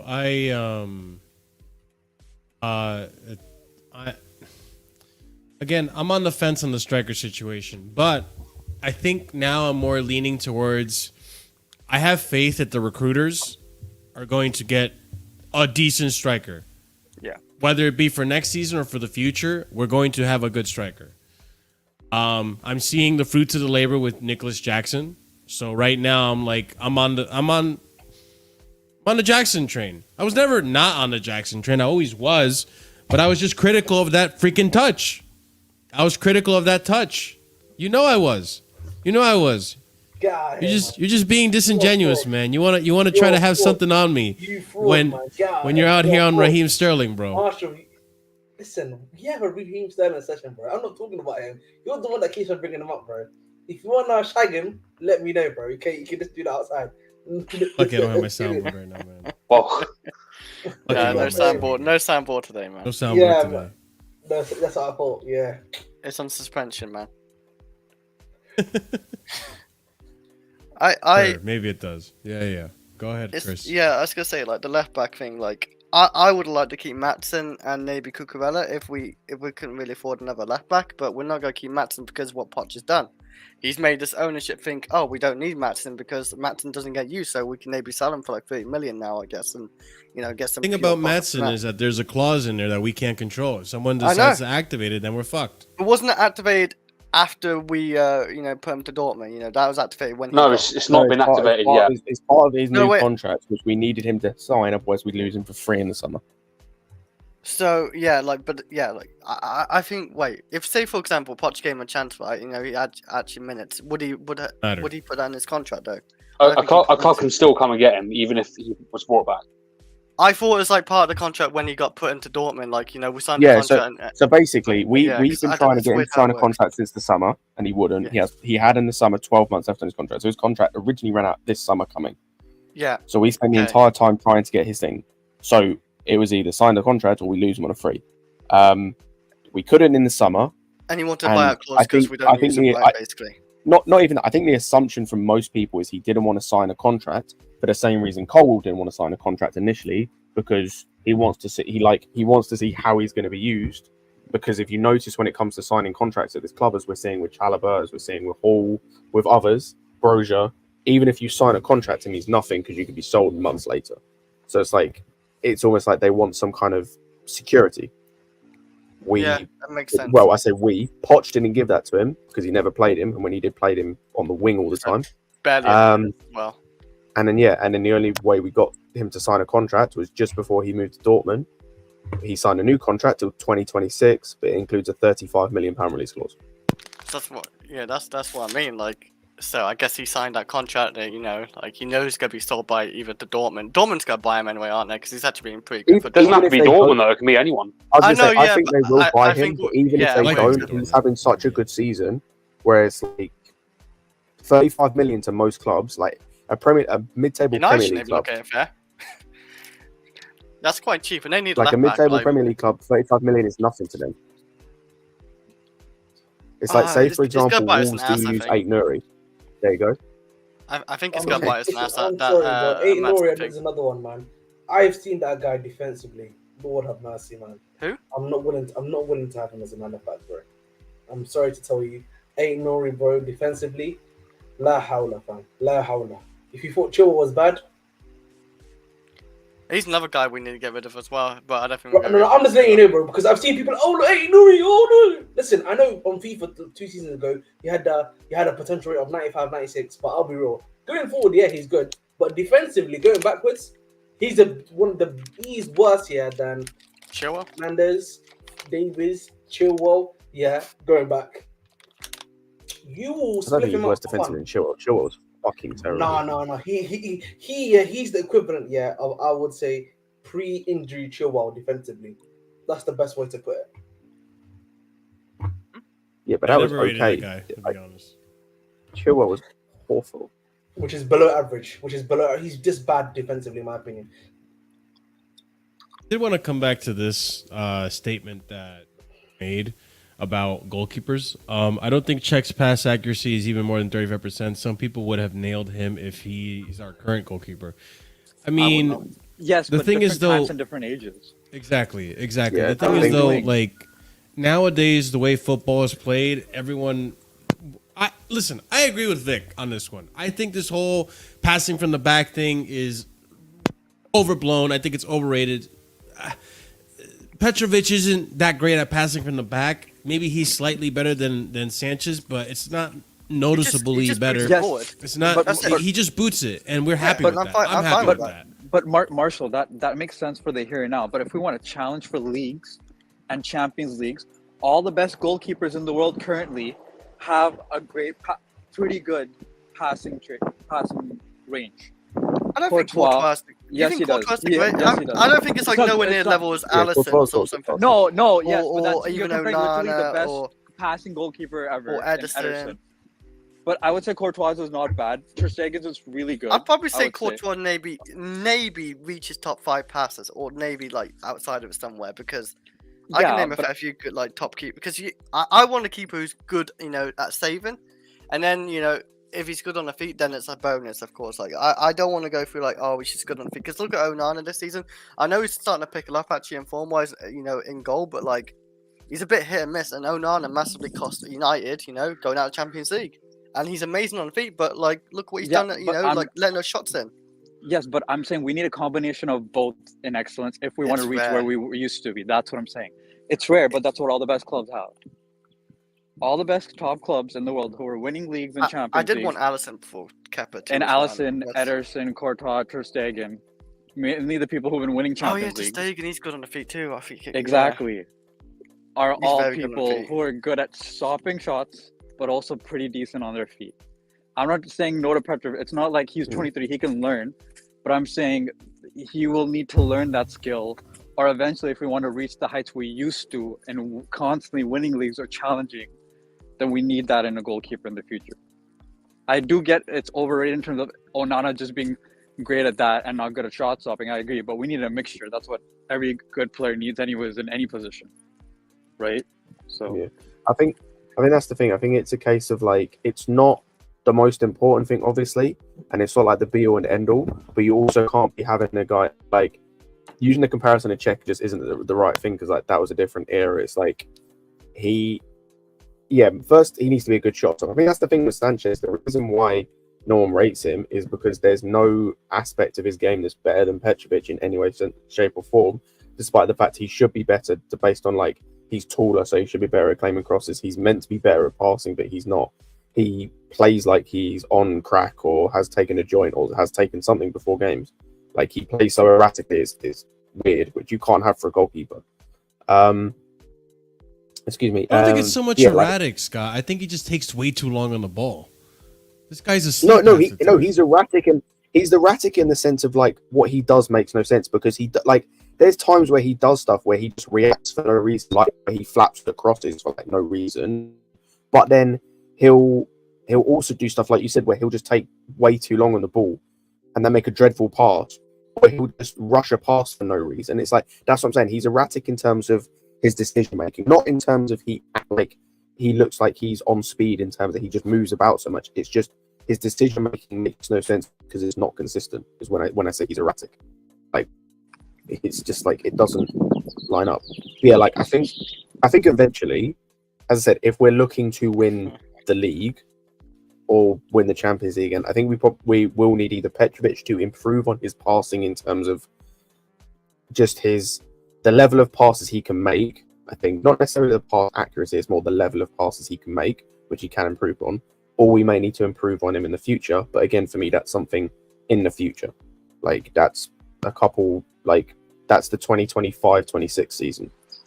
yeah, I agree with that, Scott. And sorry, Vic saying, oh, but like we won with Mendy. Yes, that's one Champions League. What I'm saying is back to what we used to be in terms of challenging consistently and winning those trophies consistently, not a one-off season where the stars align, we're the best defense in Champions League history, and then we drop off the next season and everything. I'm sorry, what is this like one season wonder? And yeah, we're going to continue that because Mendy had a great 6 months where he was decent on his feet and good at saving. And then what happened after that? What happened to Mendy after that, guys? Does anyone know? Where is he? He's in Saudi Arabia. He's in Saudi Arabia. The biggest thing about Mendy, and this is the thing I think we need to understand, it's not really the passing. Even though I said with Petrovic, it's like the passes he can do. It's not necessarily passing either. And this is the biggest thing about Sanchez that pisses me off. It's decision making. That was the issue with Mendy that season after we won the Champions League. Oh, yeah. It wasn't like it was his decision making. Like you saw from like the goal we conceded against Leeds, like that thing where he just has a boat. It was like that whole thing of like it was just decision making constantly. The error against Real Madrid when we got knocked out, like it was constant decision making stuff. It wasn't necessarily that his distribution was terrible. Like it was okay, it wasn't great. It was just decision making constantly. That's all it was. Prime, you just joined us. We talked earlier about potentially getting a new goalkeeper. I think the majority of the panel kind of agree that we're okay with just Petrovic for now. But what are your thoughts on the goalkeeper next season? Oh, sorry. A new goalkeeper. I like Petrovic. I think he's not a priority in this moment in time. I think if you give it, we're in 2024, summer of 2025 maybe, or even 2026, depending on how the squad is and if we're ready to actually win anything major, then I think we can still keep Petrovic for now. His ball playing ability, I think, is underrated. I think Really? it just doesn't look flashy. It doesn't look sexy, but I think he's good at doing that. I was listening to you guys on the way home, just a few points on players that we're linked with. Did I just lag out? You are lagging. Can you guys hear me? We can hear you, but your image is frozen? frozen. Am I frozen? Images, yes. Oh, okay. Maybe I'll come back in. Maybe. Yeah. Do your thing. Going back to the game, obviously, I think one player we should probably talk about, because I want to try to reduce the amount of hate that's going to go towards Axel Disasi. I think today, my dude had a really bad game. Today was the game where if people wanted to hate on Disasi and call him the bozo and all this whatever, I think today was the day. Like, today was what everyone always thought Disasi plays like every day. He's that, obviously, for those of you who haven't seen Disasi and only saw this game, no, he's not like this every day. He's usually our best defender. But today, I think that error he made with, it was unlucky. I think the ball took a bounce that he didn't expect, and he got a bad touch on it, and it ended up going into the goal the way it did. However, I think that one play shook him up and messed him up for the rest of the game. But overall, though, I'm not mad at Disasi. He had a bad game. Most players are due for a bad game, obviously, in due time. And I think Disasi was one of them. It's been a while since I can recall Disasi making an error leading up to a goal. But I guess overall, I think we all agreed Disasi, bad game. And where do you stand on Disasi after this game? I mean, do you still remain confident that he's going to be the guy going forward? I mean, he's definitely, we've said this before, he's been our most consistent defender throughout the whole season. And in terms of his form right now, I would say since the City game, because that was really sort of like a checkpoint in the season for him. That was his highlight of the season. Fantastic game. One of the best performances from a Chelsea player this season. But since then, there's been, he's been trending down a little bit. I thought he could have done better for the Isak goal against Newcastle. Today, obviously, whatever that was, I'll talk about the goal today for a minute, because people can go at Sanchez for that, and I'm not defending Sanchez here. He had a bad game. I wasn't happy with the things he did. He can be on his line or far up like he was, but let's just say if people want to complain that Sanchez, so let's say he was on his line. That is still a hospital pass going towards the net, and that is very awkward to control as a goalkeeper. Yeah. You don't give bounce passes like that. And if I'm Disasi there, or this is obviously I'm not a football player, but if I were to say what I would have done in a sense, I would have just put it out for a corner or put it out for an opposition throw in. Just don't hit it towards your own goal. And that was really it today. I don't think he had a bad game. Same way, I don't think Chalobah had a bad game either.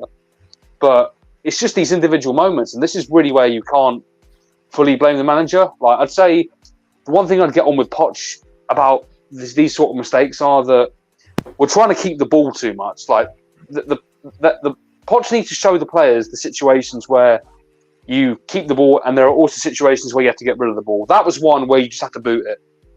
And I think that's the problem. We saw it with Sanchez against Arsenal as well. He was trying to keep the ball instead of just hoofing it, and then Declan Rice ends up scoring a halfway line screamer. So it's a bit of player and manager, but in this case, I'm going to talk sense here. It's mostly on the player, but I don't think it affects too many things, because at the end of the day, all of our other centre backs seem to get injured, so he'll probably stay in regardless. So I want to address this comment by Mason. I'm curious, Mason, who you think our best center back is then if it's not. If you meant all Because- defenders, like fullbacks and Gusto, but yeah, like centre backs. Well, yeah. If you mean all defenders, then yeah, I got to give it to Gusto. But other than that, it's clear as day. It's Disasi. He's been our most consistent. He makes the least amount of errors. He's solid in the back. I mean, he doesn't really do much wrong. I don't get why people have this overwhelming like image that he's this guy that played like that. The guy that we saw today. He's not like that. We barely ever see that. My thoughts have changed on Disasi. I thought at the start of the season that he just was like average. Low key, I do still kind of think he's average, to be fair. But he's been good for us this season. But like when people talk and say like he's been our best defender, well, you know, we've got a 40-year-old centre back. We've got one who's been injured all season in Fofana. Badie Shield's been injured the vast majority of the season as well.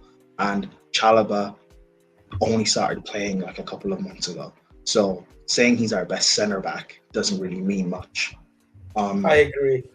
Now, when you compare him to the other centre backs in the league, where does he really rack up? To just be honest, I think he's a good backup centre back. But if you want to say he's our best centre back, and you compare him to our centre backs this season, it doesn't mean much. If Badie Shield was playing all season, would you be in the Sassy? If Badie Shield be playing all season, would Disasi be our best centre back? If Fofana was playing all season, would it be our best centre back? If this was Silva from a year or two ago, would Disasi be our best centre back? No. Even Chalobah under Tuchel is better than what Disasi is right now. And I don't put it all on Disasi, to be fair. Like, he's had to do a lot. Him playing at fullback when he's not a fullback, like, I give him credit there. I think he did a good job having to play at fullback. I keep talking about how Poch doesn't coach us. So that's also been a hindrance to Disasi as well. His centre-back partner constantly being changed every game, not having a natural left-back, that's hurt him a lot. And also playing with Sanchez. But if I look at him as a player, his ceiling is like a Chalobah sort of level, a backup centre-back for Chelsea. If where we want to get to is winning league titles again. I'm just kind of being real. I see, it's weird because at times I see a little bit of the way Rudiger was before Tuchel came in, I see a little bit of that in him. And there was a little period where I thought if an elite manager comes in, he could turn into a Rudiger maybe. But in all honesty, I think he's just going to end up being a backup centre-back for us, which is fine. But let's just be honest with what he actually is. Instead of saying he's our best centre-back, that doesn't mean anything. Mason Mount was our best attacker at one stage. We didn't have any good attackers. It didn't mean anything. Let's just be real with each other. No, I totally agree. I think in terms of this season, though, Mason, I got to disagree with you with Badiashile and Thiago. I think ever since Thiago's been dropped, we've looked a lot better defensively the back. And ever since Thiago's been dropped as well is when we've only lost one game of our last 8. So that says one thing about Thiago Silva. But also, I understand that Thiago Silva is 40 years old right now. But that was my point, though, Marshall. Saying he's our best center back. The bar is low. I understand what you're saying. The bar is low. But at the end of the day, we are talking about this season and where we're at this season. And when we're talking about where we're at this season, I got to give it to Disasi. He's been the most consistent and the most sound in the back. Badiashile, I do rate him. I think Badiashile is a really good defender. But we haven't seen the same Badiashile that we saw last season. He has not shown up this season yet. And I'm still waiting for that to happen. Maybe it's because he's still recovering and getting match fit from the whole hamstring surgery he got over the summer. Maybe it's Pochettino. But I did see a much, much better Badiashile last season. And I disagree with the whole Chalobah thing, by the way, Prime. Chalobah under Tuchel had brilliant moments, but he made a lot more mistakes and had them covered up by Thiago Silva or Rudiger than Disasi. No, I know. Oh, Marshall, you didn't know me back then. I didn't rate Chalobah under Tuchel. I did know you back then. I just didn't talk to you as much. Oh, did you? Oh. Oh, you said you want to talking to. I don't have a soundboard. Oh, Bro, And- I've known you since KH No Filter Football. You know this. ladies and gentlemen, an hour 24 minutes in. This is where the racism starts from Marshall. But anyway, I remember back then. I remember back then. Every single game, I would criticize and point out Chalobah's mistakes. What? And How do people you would tell me, Okay, go ahead. and people would tell me, "Oh, Prime, you can't say that. We've been unbeaten under him, yada yada yada." But my point kind of still stands. Sassy is a backup level center back.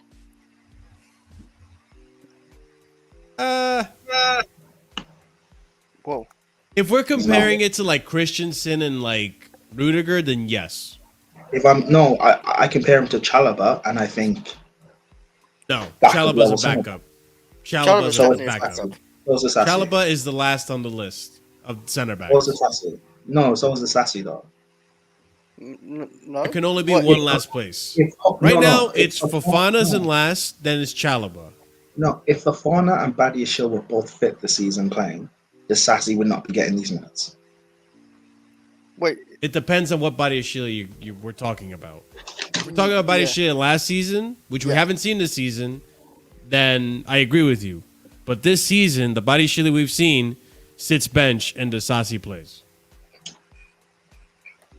We're also forgetting about Colwell, by the way, who has also been, since he's come back as center back, he's also been pretty solid. So I would actually say Fofana Colwell.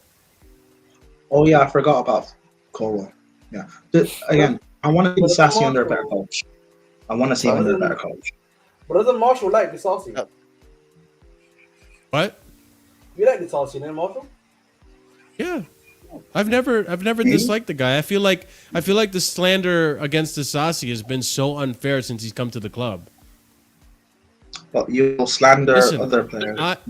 No, slander Chalobah. I'm just being realistic about I Chalobah. wasn't He's talking about always had Chalobah. an error in him.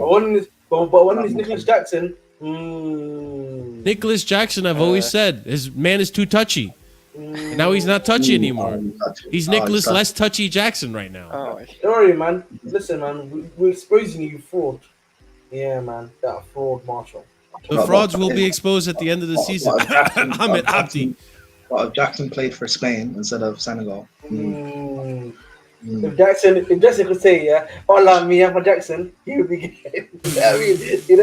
He'd be getting more rep by Marshall. You know what I mean? There we go. I greatly dislike Fernando Torres when he came to Chelsea. So no, keep it consistent. So if Marshall could say, me and Canto on football, you know what I mean? He would say, yeah, that's my guy Jackson right now. So if his name was Axel Olua Disasi, you wouldn't be defending him. But okay. hey, this isn't right, man.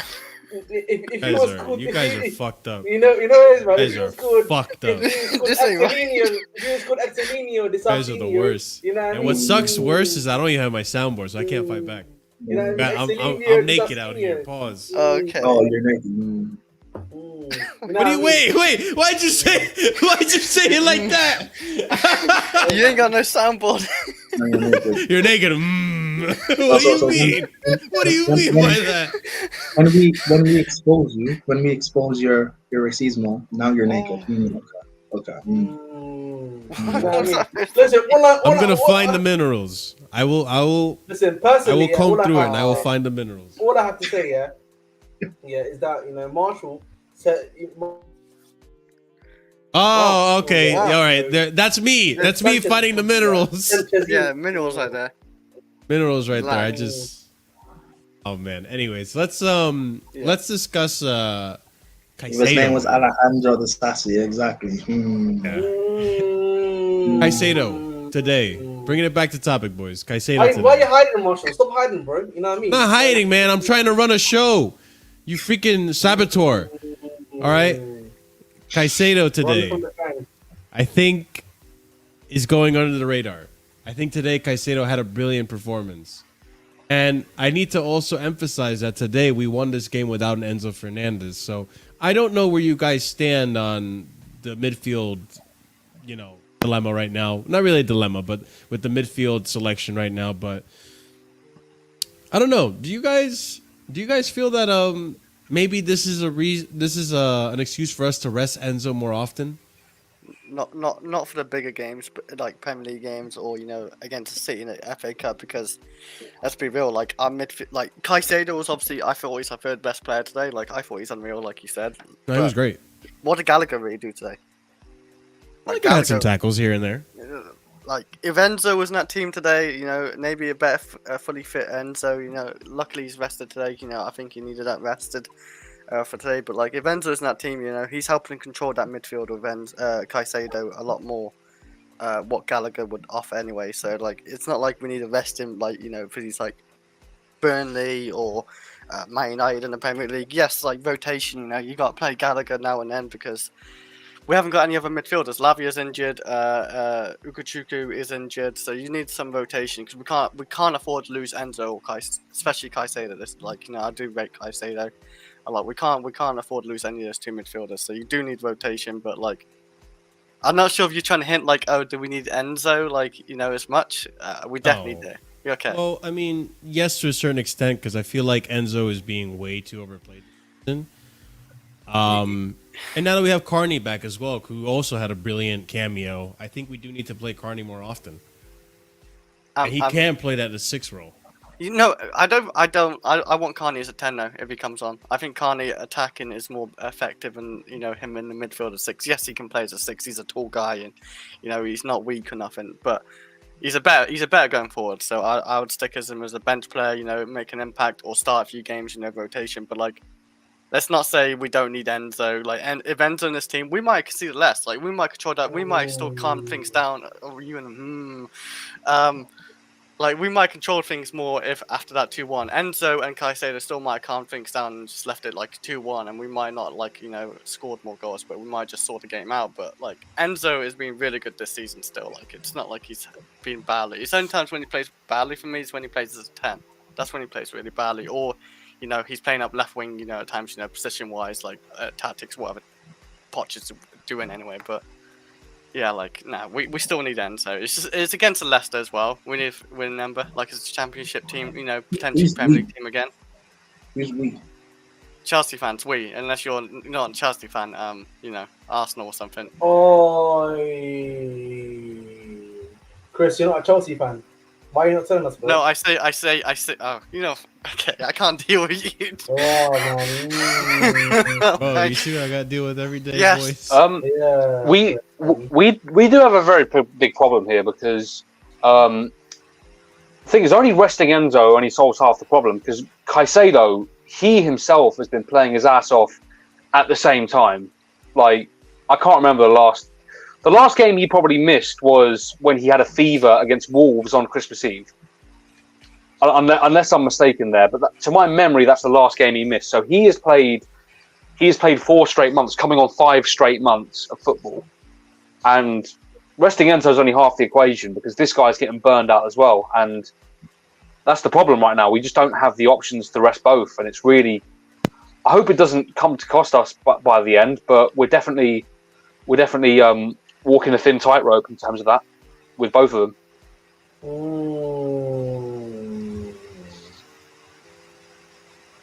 Listen, man, guys, I'll be honest. At the end of the day, bro, we need Enzo. It's 1 game a week, man. You know what I mean? Let's stop this. Who's we? Oh my God, stop. Listen, we is Chelsea fans. Whenever I say we, I mean that about Chelsea fans. You know what I'm saying? So that's just my point of view. You know what I mean? You don't We need a waste of 100 mil. Yeah, listen. Listen. Again, we don't need you Prime to be a part of the week. Just to let you know. But, yeah, you're gonna go to Real Madrid, bro. Yeah, man. Yeah, listen, I'm already there. They're signing the paperwork, man. You're already there. Paperwork's already signed, bro. I'm already there. Anyway, Enzo Fernandez. It's a waste of 100 mil. But I do agree that. Oh no, he is. But I do agree that him and Lord Prime is back. Is he not a waste of 100 mil? No. Not at all. Okay, cool. Okay, Like, difference in opinion. Price. I don't There's think not it's many a midfielders waste. we could go out there and get. Like, I don't think Hey, difference in opinion. That's fine. Yeah. There's better players we can sign for Listen, cheap. a waste of money, a waste of 80 mil is Anthony. Yeah. I don't think Enzo is a waste. Maguire. Enzo hasn't lived up to his price tag.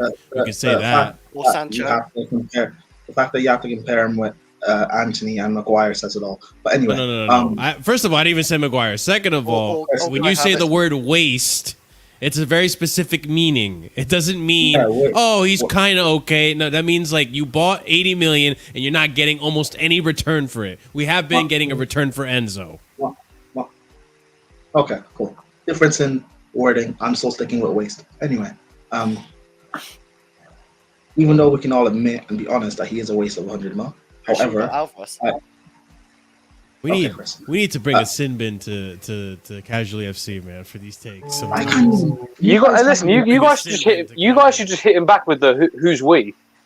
Yeah, man. You know what? Guys, you know what? It's Marshall just can't handle the heat. Wait, how? Wait, what?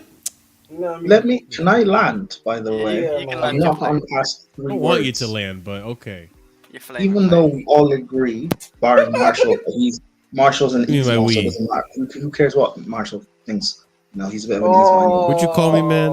My pronouns are he, him. He, him, and Ismo. That's your pronouns. You can hold that, Marshall. You can hold that. You little fuck. You kind of done that to yourself. No, okay. There you go. Will can handle you. Let me. Anyway, what was I saying with Enzo? Yeah. I do agree. Lately, particularly the period around, like the FA Cup final or the Carabao Cup final, and afterwards, him and Caicedo have both been like overplayed, and they needed a rest during that period. But due to our midfield injuries and our lack of planning in January, bringing back Santos, not keeping him and sending him back on loan, which, by the way, I think he played this weekend for Strasbourg, and he had a brilliant game. So credit to him. I heard, yeah. Yeah, I would rather we had kept Santos as well as Casadei, and we were able to rotate Caicedo and Enzo out of these games, the last few games, because they don't need to play all the time. So yeah, that's my thing. Yeah, I think Gallagher, like, I thought he had I'm not gonna say good game. I thought he had an okay game. I don't really have much that I was angry about him per se. Scott said he had a poor second half. I didn't really notice it much, but again, I wasn't focusing on him.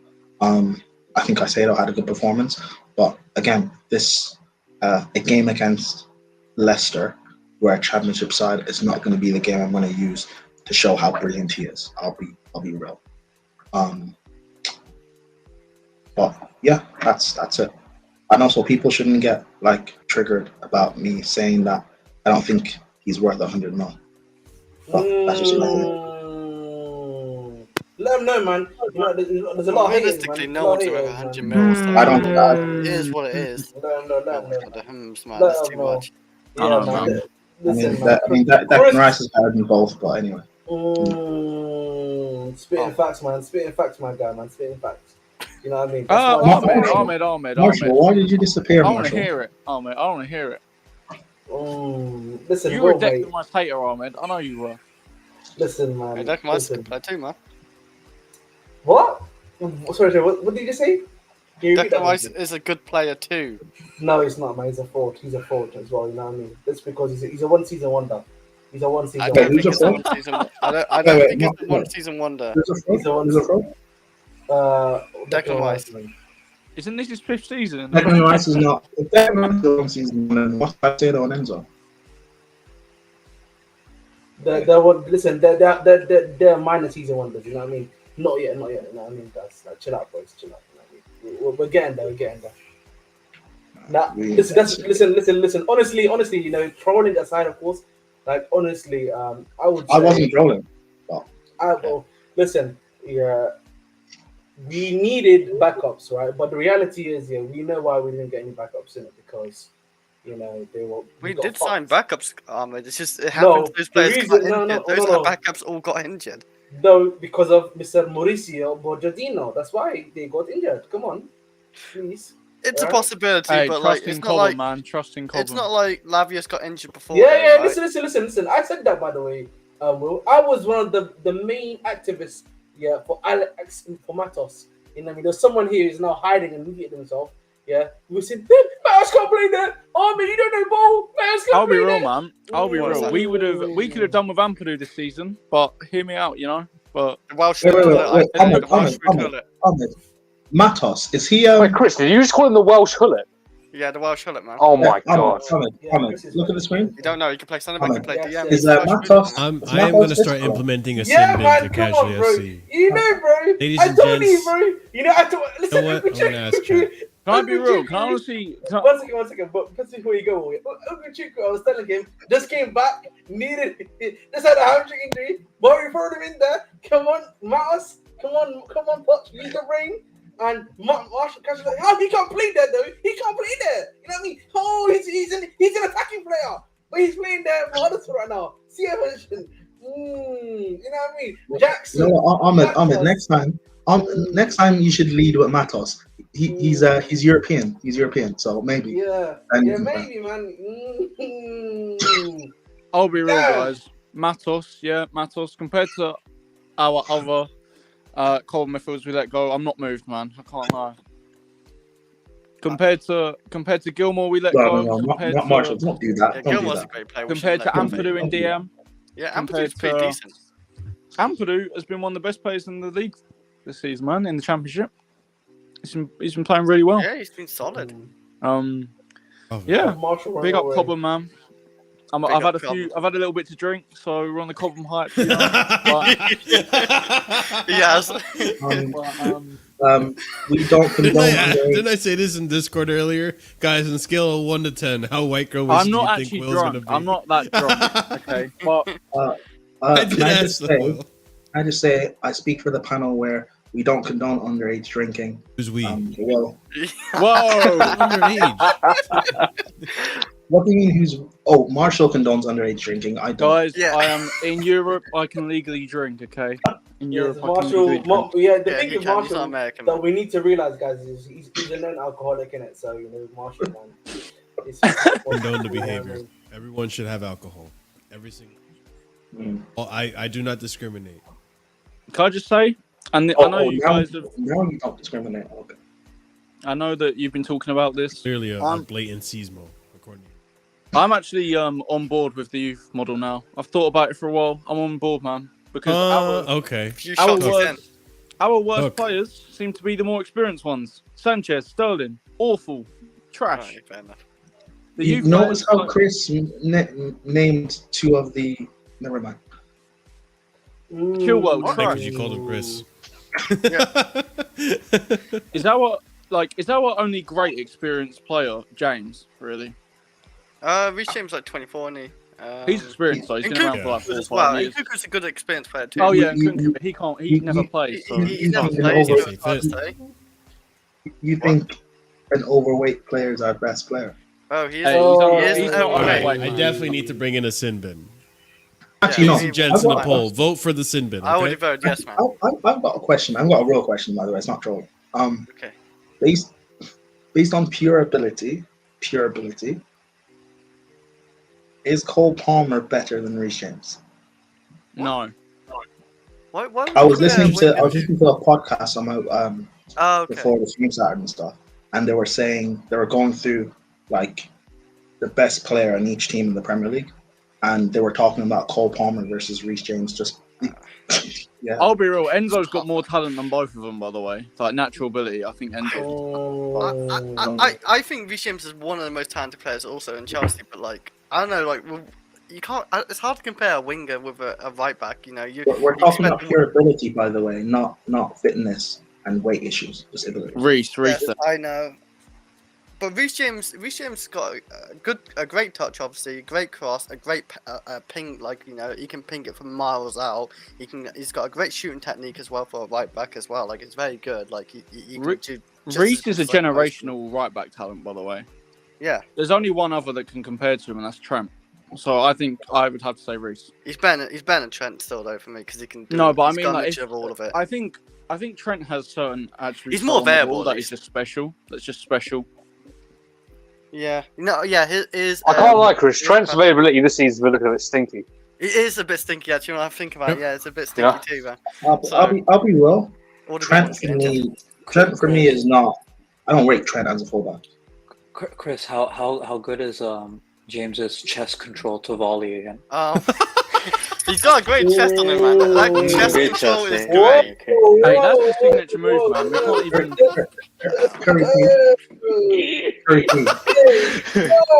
I'm saying, like, no, but you've seen it, like, when Reece James Tell controls the him. audience more. Tell the audience more. When he controls him with with the chest low and blow. slams it in, Curry, man. please. We're talking about Reece James' chest control, right? I'll be so real. Any overweight person can do that. Jesus. I'll be so real. Any overweight person can do that. You That guys, is crazy, by the way. you That guys are is moving mad. It's not. Yeah. It's not. I'm not wrong though. Again, I'm not wrong. I've seen a big guy control one with a chest before, so yeah. It's not. It's not what the little. Ooh, What the It's not hard. No, but it's just the way he. No, but before Yeah, chest yeah, down onto the ground and the way he can Chris, score off it, man. yeah. It's the way he can He's score off overweight. after his chest, man. Reece James He's ain't overweight. overweight. He's not Okay. overweight, and I'm not going. Okay. I'm not going to go there. Okay. Yeah, I'm I'll not. I'm be not real, going to go there. His own dad admitted that he deals. When he's a kid. with weight When he's a problems. kid. No. You know what, Chris? I think No. he's got you here, man. I think he's got you here, man. I'll be real with you, He's bro. not. He's not fat though. Like, when have you seen? Oh him man, this have a is gut? it. You're just trying to gang He's up not- on Chris, man. You're just trying to bully Chris. I ain't having it. Let's Chris bully has him. Chris Bully has got an hour Chris! now, man. Listen, fuck Chris, man. Let's bully him. Let's bully Chris, man. Nah. Come on. Chris is spitting, man. Team Chris, man. Chris rebrand needs to happen. Wait. Will. Don't mute yourself because you were the first person that said to me that when Tuchel came in, you're the first person that said to me. I didn't want him playing James, wing back. shut I up, didn't want him Will, playing shut up, wing Will. back. Shut up, well, let me speak. You were the first person that said to me when Tuchel came in that Reece James might be dusted because he's overweight. You told me that. I didn't say Bro. that. That is defamation. Defamation, by the way. Wow. See my That is goddamn got it, boys. soundboard. Speaking on a star boy like that. Yeah, Well, I didn't. you I told didn't Will, see that. and this was back when That we is could not actually true. walk It's a out. lie. Will, I never That's heard your Will lie, say Will. that. The lie and slander. Will, I you did tell me I that. said he would be better off playing right centre back because I think it suits his build more, and then play Hudson-Odoi wing back, which is what Yeah. You happened. didn't say Bill. Oh, Yeah. under Tuchel, yeah, under Will. Tuchel, yeah. Chris, didn't you're say a Bill. fraud, You Chris. did not You're a say Bill. fraud, Chris. You said No, wait. You didn't say Bill. Reece James at right centre back is solid as well because he can go forward as a right centre Of back. Yeah, course, he you're can a do that. fraud, A man. build and weight, not similar things, by the way. You're So- a fraud, Will. You're a No, fraud. it's not. It's just. Oh man, you're a perfect. fucking fraud. You're a fraud, Chris. Will. You fraud, Chris. man. Chris, Yeah. most 300-pound human Yeah. beings can play well in the back three. Yeah. I'm so No. sorry, bro. Why are you? We don't even need to mention his weight here, bro. What's going on, man? Ahmed. I just googled who our manager is. It's Poch, and it's gone Christmas. It's gone past Christmas, my friend. No, is that so? Is that Who's so? the fucking fraud, man? Who's the fucking Listen, fraud? listen, man. Ahmed I and admit Prime my versus mistakes. Will and Chris. What? This is- Listen, man. Listen, I make all mistakes, like man. each I other, admit it, man. Listen, I make What's going mistakes, and on I can admit it, man. I can admit I made mistakes. You made a lot of Fair enough. mistakes. Yeah, Chris. Listen, you made a mistake too, man. Bro, You know? bring back my star boy Oh, Hudson big up Odoi, to man. A. Bring him back. Solomon for the 5 gifted memberships. Thanks, Hey. brother. Appreciate it. Thank you for the support. Speak- Let's Speak- see who got speaking of him. which- Gabriel speaking of A which- got a membership. Real quick, Prime, let me just do this. JC got a membership. IE Wani got a membership. B-Man got a membership. And Ishi, what a name. Ishi got a membership. So, guys, enjoy your emojis. Enjoy your memberships. And hopefully we'll see you on the stream soon. But yeah, thanks, A. Solomon, for the 5 gifted memberships. Big up to you, my friend. Big up, big up. What were you saying, Prime? We're in 2024. When's the last time Reece James completed 80 minutes? Not even 90, 80 minutes. This season, I'm pretty sure. Hang on. I will probably get to that. Yeah. Speak on it, man. Speak on it, man. Speak I'm on not it. having It's been a you. while. The fact that you have No. to think about it. The fact you have to think about Well, it. because like he's only played a few games this season because of surgery and I wonder everything. why. and I- big Hey, injuries. Man City, right? Man City. Yeah, I'm pretty sure Man City. Wait, He hang didn't on. play the hang full on. game against City. He got hooked. How many minutes? You said 80. He got hooked. Wait, did you say 80 90. minutes? Hey, Full Liverpool. game. Oh, Full game. No, 90. Okay, that's Liverpool, not. he played okay, 80, right? 80. Or 75? You said He 80, by played the way. He played 77 against Tottenham and like 64 against Man City and 73 against Newcastle and like 76 against Liverpool this season. So back in what, October? Yeah, November? well, also, you know, I seen Chelsea fall and decline when Reece James isn't actually a fully fit Reece James, man. Like we don't There's get Champions League context to football this, by again. the way. So, There is we're missing out on context. Reece We James did massively. sign, No, we did there- sign there- one of there the is best still- we young have right backs still- in Europe that needs minutes. So him getting We rotated miss more Reece often. James. And Not really, back not to the really, Gusto not point. really, Back because to we have Gusto Gusto. point. We don't miss him Gusto that much. superior. Gusto. Oh yeah, by It's the way, not Curry P. superior. Gusto is not a better You're- player, by the Big way. up to Curry P. Gusto, by the way, who got man He's of the great. match today. I Yeah, wanted he was Gusto at good. Chelsea, Yeah, by Prime, the yeah, way. Prime, yeah, Your papers have been processed. You're Hey, now let's part go, of let's the go, Malo let's Gusto go, team. Madrid, Gusto to Madrid, Gusto to Madrid, let's go. 2025, let's go, bro. Hey, Curry P. Make sure you get your passport in check. We're moving in the summer. Hey, don't worry, Canadian citizen, don't worry, I got you, Canadian Let's citizen, go. we don't have to worry about Europe, it's all good. Let's go. Casually Real Madrid. Let's go. Yeah, because Actually, someone can stay fit and perform for 90 minutes for like weeks at a time on like another right back we know in our team. I want all these apologies, man. After This the is surgery, generational hating, man. What Yeah, the like- fuck? Like, Yeah, man. you're not even giving him a chance after this, like, surgeries. You're not even, like, supporting him. None of you are, man. Like, Chris, can I tell you when I give him a wait. chance? Can I tell you when I gave him a chance? I gave him a chance in 22. Then I gave him a chance in 23. Then I gave he him a played chance. a lot. Wait, he played 90 minutes then. What are you on about? I'm saying played most of the consistently. season We're still. all. No, he didn't. Not last year. He got He injured again played. for 3 He months. played like 50 in 21 and 22. He played like nearly 50 games. Wait, Chris. It's only No, the no, last 2 22. seasons where he's Chris, barely getting Chris, injured. thank By the way, you. What Thank you said again, 21 and 22. We're in 2024. I know, we're but in he's 20, mentioned 20, those 20, seasons. he's not So gonna be I healthy was, for this I was It's going to gonna mention be those 1 seasons. point. What I'll he make- mentioned. It's gonna be Can I make 24, one 25 point? because he's gone for this season. What is this point even about, by the way? Because we've got a good backup, and This is as the- you said, we're this not is- missing it. No, Yeah, Why the are we backup not is Reece Reece James? James. The good Bro, the wait a good backup second, is wait a Reece James right now. If- The good backup is You're Reece wrong. James. Wait. He's such a good player that he's such a good talent, yeah? He's such a good talent. Why is it a discourse then if we have a backup who's very, very good, who can come in for when he is injured, and then we have a great player when he's fully fit? There's no need to profit on Reece James you're wrong. because then we lose another bit You're of depth wrong. in the one area we have you're depth. We have to so profit if he keeps getting injured. No, we you don't. are That's so a wrong. lie. Well, No, you're we so don't. wrong. We It's don't. embarrassing. Yes, Gusto is not a backup. Jesus Christ. Not a backup. Unless he plays shit when he plays, then no, we don't. If he No, turns No, to yes, we complete do. Yes, ass, we do. If he doesn't Oh. play more than no, 10 no, games no, this no, season. I don't. I Oh. massively Yes, he disagree. does. Does no No. one remember Reece James' stinker against Blackburn? Because I do. I remember Gusto getting sent off against Aston Villa. It doesn't matter. It doesn't mean anything. It doesn't. I That is remember true. Reece James getting sent Oh, off against Gusto's true. mistake against Newcastle. What's that I about? remember Reece James getting sent off Fucking against thinks he's Newcastle. What was that? Ronaldinho. Bro, if I mentioned every Yeah, player in our once- Like, team, we can make mistakes. Like, Gusto's made mistakes. What are you on about? Anyway, Reece James anyway, making I'm a not few accepting- mistakes. I'm not accepting this slander from Gusto.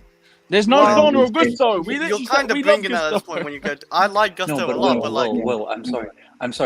If Reece James is injured and he doesn't play more than 20 games next season, I want him gone the year after. I don't. That's I enough. don't. That's As enough. long as he That's performs enough. when he plays. I mean, those I actually do have to agree with Curry here. is Yeah, that all I mean, comps, by the way, Curry? By the way, or The Yes, hopefully, for the love of okay, God. okay. That's a Wait, low wait, bar. wait. That's Did a Chris low bar. say is that 20 in all comps? Do you have shame? Sorry, Yeah, you think I'm gonna expect Reece James to do more than 20 in the league? Hell no, that hasn't happened. Hey, for Anna, 3 do you know years. where Yeah, he's going though? no. It has happened, by the way. It has Uh, happened. Like in 21-22, he's played over 20. Do you know what's going to happen though? Do you know what's going to happen, by the way? Do you know what's going to So happen? it has happened. Go, Yeah, sure. he's going to go to Real Madrid, to your second team, bro, and he's going to ball out at Real Madrid. And I then we're don't gonna- want hold on, to hold see on, that hold on. happen. Hold I on. really don't. How do we Or know is he's gonna be Reece- fit enough? How do we know he's gonna be Reece fit James enough for is not that? starting at Real Madrid over Gusto. So what we doing? It's not getting both. So that, wait a second, that's even more reason to keep Reece if we're going to lose Yeah, Gusto. if we lose Gusto, then why would we get rid of Yeah, Reece? No. You keep Reece. I'm going to Real Madrid with Gusto. It's fine. Come on, guys. Come on. Go, We're going man. to lose both of them. If we get what you want, guys, we're going to end up with both of them, and we'll have to sign, I don't know, fucking... I don't even know. I don't want to think about it. Because guys, there is a bit of a double standard in terms of, let's be honest. If this man doesn't play more than 20 games next year, and he's earning more than 250K a week for being a backup position and not playing more than 20 games in all comps, that is first No, of all he will wages play more than overpriced. 20 games. If he Hold on, can- hold on. if- Chris, I'm saying he will. if he doesn't, I'm saying If he Very performs, I'll keep hasn't him. I done don't even care. I'll he keep doesn't him. he hasn't done that for 2 years. Kirby, he needs I to. get. Reece James needs to start at least what? Yeah, at least half of the Premier League games. Starting at least half, and he needs to play. I would say 20 or at least 20 games. I want him to complete at least 90 minutes. he cannot be getting hooked and picking up on goals. It'd be hard to do that though. What's happened to manager? I'll be real, it's right back Oh, in games hold on. towards So, the end of the hold on, minutes. Chris. So if it's hard for him to stay fit, he No, can fuck it's off. not. Hang on. I'm not saying it's hard for fit. I'm just saying what's happened to managers who wants to sub off Reece James around 80 minutes for Gusto or something. Well, Because they would Gusto's only a sub great him right off back. if he's an injury issue. No, Yeah, it doesn't man. mean it has to be injury issues. It's all good, Substitutions are guys. made. It's not like Gusto's not had any injuries in his career. Oh wait, yeah, let's sell Reece. Oh, Yeah. yeah. Sorry. For how many months has Gusto Gusto been gone for at a time? No, It's not but like when 3 he to 4 when months. does get the odd injury here and there, which I'm Yeah, not and saying how long he's have injury they prone. been? hold on. How many weeks have they been? How many weeks have they been for? Well, you don't have any shame. You're comparing the odd injury to an overweight footballer. I'm just saying, who do you want? An Oi! overweight generational talent in right back. I He's don't not care if he's generational. overweight. He's not I don't care if he's generational. injury prone. How If can we one have a be good enough backup, I'm not. But There's can I- no reason to sell him. Will, He's I've not got a question for you. Will, I've got a question for you. How can someone be generational if they're fat? What are we doing right now? What are we talking too about? much. This is a weight loss competition, or are we talking about Hey, football, bro? Can we listen, get man, back to the how football? Can how we get back one to the be- football? listen, Let's bring it Ahmed, back to the Ahmed, football. Ahmed, Right, Ahmed, can go, I just please, say this? because Ahmed, like we're I'm having this angry I didn't come up conversation with is that. insane. I'm angry I didn't come up with that. God. That's a good question, bro. It's Like, fine, man. It's how fine. can- It's how Marshall. can It's one fine. Yeah, be- me and Chris will talk about football. You can talk about an obsessed over a man's weight. It's fine. Listen. We get what you're into. It's Kind of fine. wild. Listen. That's kind of wild. Well, Listen. Joel said Rooney was fat and a baller. No. Rooney was a little bit had puppy fat.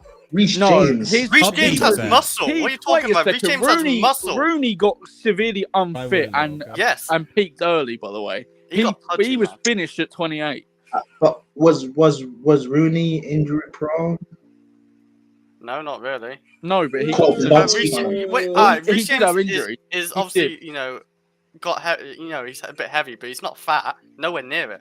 It's just a muscle. bit heavy. Yeah, Reece well, James is a Chris- strong guy. You know what it is, man? Chris knows his league. No, hold on. like, there's a reason why he outstrips any person one-on-one One with him. second, Brian. Listen, yeah. Chris knows yeah, about cool. his lean meat. Again, man, he's a sheep I'm not tracker. talking about You know what I mean? You know what I mean? He knows about, he knows how to breathe. Aaron in the chat. You know what I'm saying? Aaron in the You're chat wrong, said- man. Aaron in the chat said Prime would have hated Ivanovic back in the day because he was too thick. Facts. Yo, that's No. crazy. Don't do thin. that because I rated Ivanovic. You know why?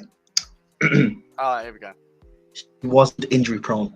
Yeah, there we go. Yeah, but And Ivanovic was Chris- worse than Reece James. and I can't even Chris- lie. Yes, but you know what? You know what the Can't best lie. thing is. There's an old saying in basketball: the best ability is availability. And if Yeah, this man well- is running 250, Yeah. Gallagher Okay, then, let's just mate. say I guess we when keep Gallagher right here because he's available all the time. guys. I guess when Arjen Robben was at Bayern Munich with his half Yeah, the season, you were all going, we should have. Well, It's so good hold that- on. It's so good that Arjen Arjen Robben, the Robben left injury his club. prone guy.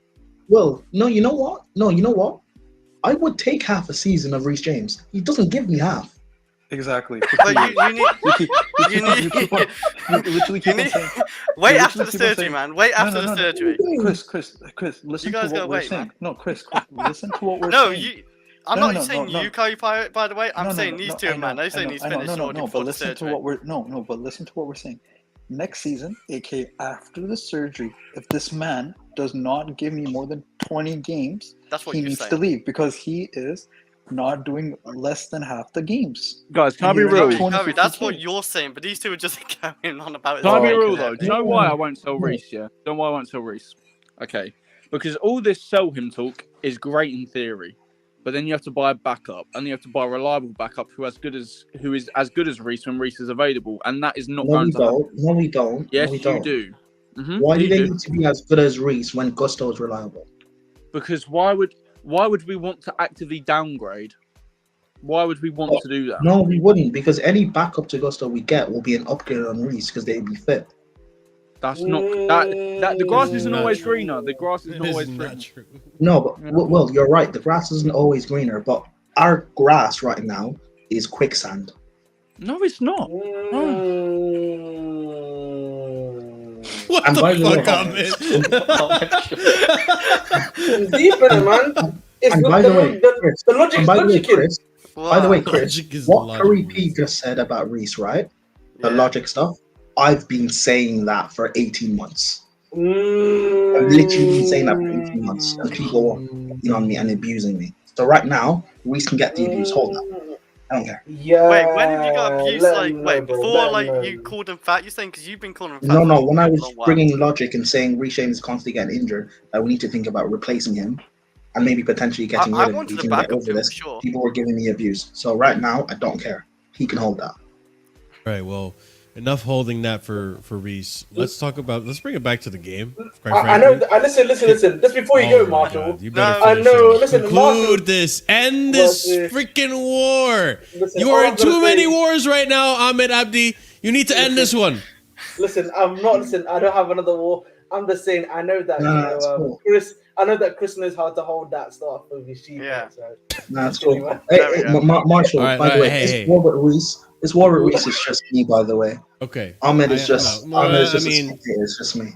And I will win. And when I win, and when he leaves my football club, party at my house. You're not invited, Marshall. Yeah. No one else is invited. No one's I won't invited come. who hated on me. No one who gave me abuse, you're not invited. Hey, it's all good, man. I Reece wouldn't will one even have day. beer from Reece will one day have his picture on the shed wall, man, and we'll be there, man. This We'll is be so there. odd, man. Yeah, number He's 24. literally one Reece of the James. best right backs in the world. No back. And when Reece James is Isn't at this Wigan, one of the most wonderful headaches to have about who's better right back? Marshall, but let's if we just- sell Reece, we lose that headache. That is exactly my Listen, point. I understand that. But let's bring it back to another headache, which is Marshall, I beg guys. you, Let's bring it back to another. Let's bring it back to another headache. comment. No. Yeah, We're done with this conversation. This lasted way too long now. Another headache that I want to discuss is Nani Madueke. This man, goal of the season, yay or nay? Yay. Big yay. It's hard because I really like that Enzo free kick. This is the first fight. Because I think Garnacho is if you go overall, Garnacho's probably might win it. No, I just mean for us. Yeah. You know what? I For think Chelsea. I'm gonna say yeah because like the technical ability, he looked like Eden Hazard for a moment. You know, without dribbling and then he put a top bins. You know what? I give it to Madueke. I feel like the last time I saw a goal that made me feel the way Madueke's goal was probably like a Hazard goal. It's just how he took on like 2 or 3. What about the Enzo goal, man? What about the Enzo goal? I know you. Enzo goal was amazing. That's what I meant for, it was top bins, but this goal from Nani was also top bins, and he had a lot. It was in play, like it wasn't like I think a stop ball. I think the last goal that sort of made me feel like this in terms of just like the level of skill, not the finish, but the level of skill leading up to it. Probably Palmer against Luton. Remember the third goal? Oh, not so much the finish, but like the skill and just the technical ability. People not remember the goal Mudryk just scored. Yeah, bro. Like, what's going on, man? What? Mudryk had a nice goal, but like yeah. when you get to that position, I expect you to score. When you shoot it from the position that Nani Madueke was from, that's and at the precision that it was in. Wait, did Yeah, but Marshall, it's harder to get to the position Mudryk got to. Wait, But I can make the argument that Nani made the similar dribble. No, but It wasn't as tight. Yeah, but it's harder to get to where Mudryk got to, and plus the goal Madueke scored, like that's it's much easier to replicate that goal than it is Mudryk's goal. That's what makes Mudryk's goal What do you better. guys think? I disagree. That comment, man. There's a But few you're good right. goals like this. I do like. I like the Enzo goal a lot, but like that what Madueke did, and what were you on about Mudryk against Newcastle, right? Yeah. The last game. Yeah, that goal was very good because the way he snatched it off Gallagher and like Prime said, it's quite hard to do that. Like and like take on how many players did he take on? 2 players really quickly, and then he played. 3, I think. Was it 3? Well, two plus the goalkeeper. Yeah, actually, he did win round the keeper, didn't he? Yeah. You know what? We never had this headache last season. No. This is what's nice. We're actually. This is what I love, man. We're actually able to enjoy our attack right now, despite the league Was it position. We can. deflected? I don't think it was deflected. No. Oliver, what you're saying is facts. If only we could enjoy our right backs like this, but hey.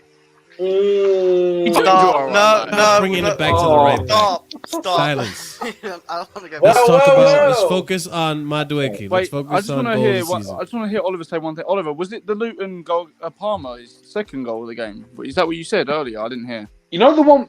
It was. I can't remember. I think it was the third goal. It was the one where he like ran through and did that ball roll that yeah, bounced. that's got to be top 3. Yeah, that's Yeah. That's what I'm talking Right. about.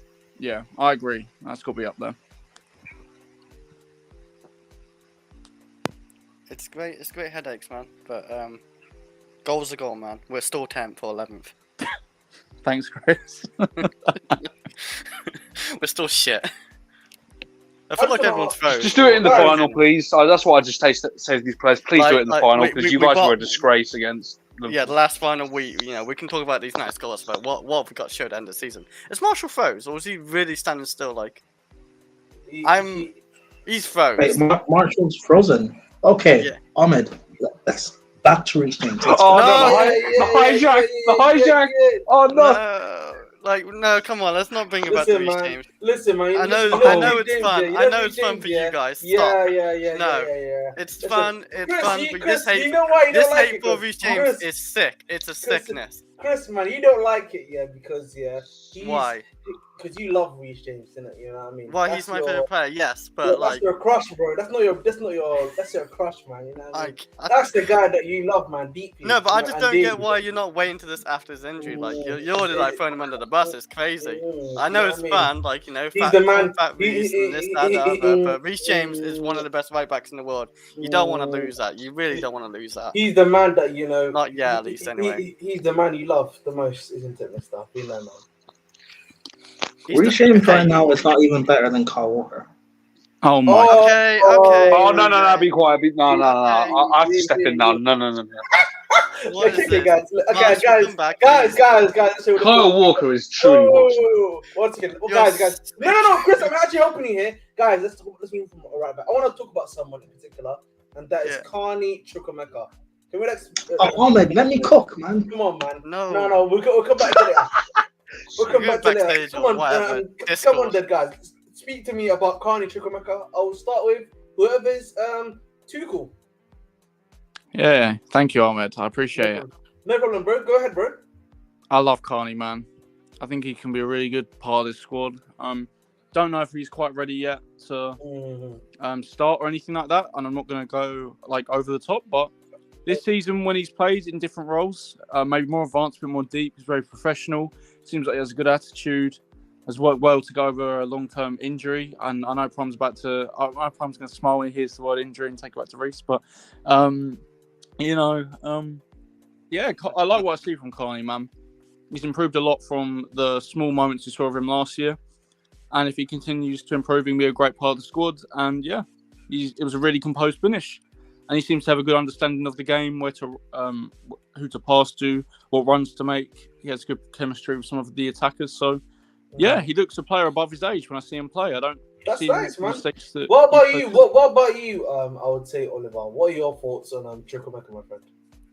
Yeah, I thought we all covered most points there, and just in general, like I've always thought, even going back to last season, because people might forget, we did buy him in the summer of 2022.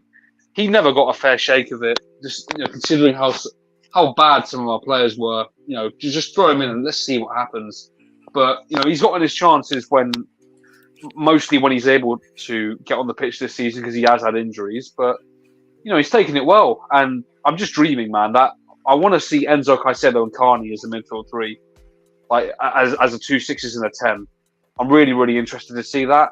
I don't trust Potts to do it, but a man can dream. So let's just hope in the meantime that he keeps coming off the bench and doing similar things to today, really. With CARNEY as well, like the way he finishes, like he did it early this season where he looked good, but then he got I don't know what injury he had. I completely forgot what injury he had. With his knee. Yeah, I know it's like I just didn't know what it was. It wasn't an ACL for sure, like nothing like that. But like, it's a shame. Obviously, he got injured. And all. I didn't honestly think much of him when he came from Aston Villa. Like it's 15 million or whatever. But yeah, like what I like about CARNEY, he's versatile. Like he's a good young talent. Obviously, like he's 21 or something. He's quite young. He's good at attacking. He's good at even being in the middle of like a 6 or something. He can do a bit of that. He's a great squad player for Chelsea in the future as well. So yeah, like he did well today as well. Of course, when he came on or whatever, he got a goal and stuff. So yeah. No, you can't take it back. And just we found you, Marshall. We found you. They almost tried bringing it back to fucking Reece James again. Oh, just Oh, for you that can't hear you. Oh, there you are. Ah! Hi. There you go. There you go. I like Carney. You do. Kidding, Adam. It was a joke. Even though Yeah. we got Go the, ahead. the, Talk the, on the big in- talk the on big Carney injury. Prime. No, I just he plays a bit like Ruben, but hopefully his body's not built like Ruben. I like Carney though; he's a good player. He is the player that Chelsea fans thought Ruben would be, by the way. But and hopefully we actually get to see it. Hopefully he starts to get more minutes under his belt and he gets to play more. Will was talking about a midfield trio of Carney, Enzo, and Caicedo. I'm not entirely sure how that would work per se. Backup That was However- Oliver, by the way. That was me. rotation. Oh, sorry, Oliver, my bad. Yeah. You guys all sound the same. But no. Oh, I'm sorry. I just wasn't. My bad. I just wasn't paying attention to who said it. Me and Oliver do sound quite similar, to be fair. Yeah. so. They Yeah, do go get on. mixed up. No, And but yeah, I do like it as a player. These injuries that we keep picking up, I do think we need new medical staff. And we also need to look into how we train our players because we know about Poch. He is known for running his players into the ground in training. So I think the next part of why I really want Amarim for our next manager is that he is known for keeping players fit. And I think that will massively help us, and that will massively help players who we have in our squad that are injured, like an Nkunku, like Reece James, etc., to help keep them fit and manage their minutes to get the best out of them. So, no slander, people. No, you know what, man? You know, at the end of the day, boys, I think you've made some fundamental points on that on Carney. Personally, for me, I think he had a nice cameo, nice little goal there. I was very happy to see that happen.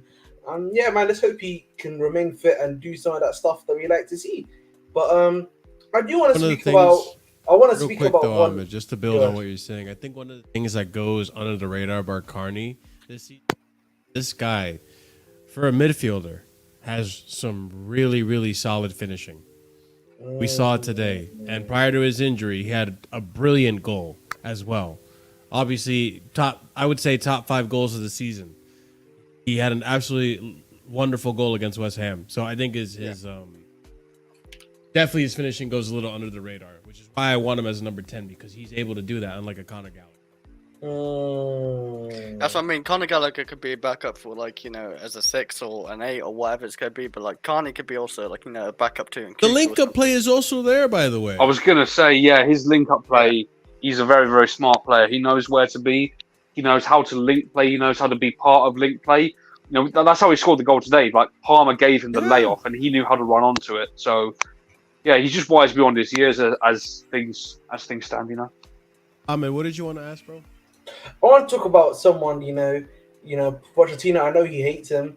Maybe it's just the blonde hair, blue eyes, Poch. Maybe, you know, it's from Argentina. Maybe he wishes that was his son, how his son looks like, and he's envious of him. But let's talk about Mr. Mikhailo Mudryk and what do you think about his performances, guys. And obviously, I feel like he had a really good performance today. It's just that, you know, I feel like, you know, he doesn't get the chances that he deserves, in my personal opinion.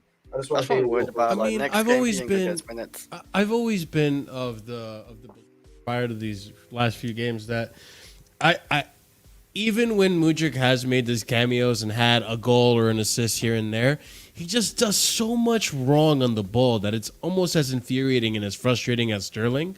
But in recent games, I feel like he's now it's like Poch told him or someone told him, big up Sarcasm City, man. Thank you for the raid.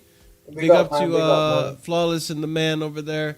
Hopefully you guys had a good stream, and congrats on making it to the next round of the FA Cup. Congrats on making Liverpool hold that. All right? Do it for Klopp. How about do it for not? So that was a terrible one. I wish I had my son. That was awesome. That was pretty bad. Yeah. But anyways, big up to Flawless. You're telling me that is better than talking about Reece James? Really, people? Come on. No, if you say another man's name on this stream one more damn time, bro. One more damn time. Another man's name. Okay.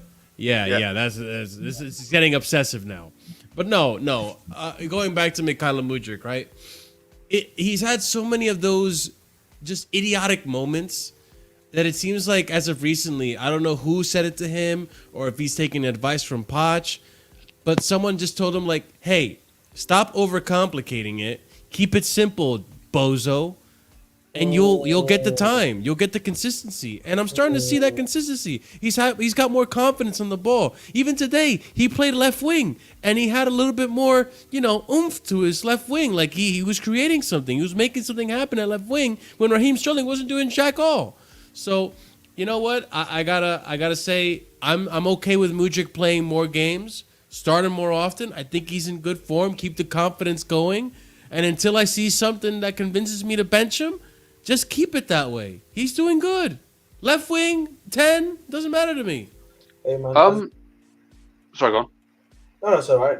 I just think for me, again, I agree with a lot of the takes you've said already. I just think, man, at the end of the day, just about consistency.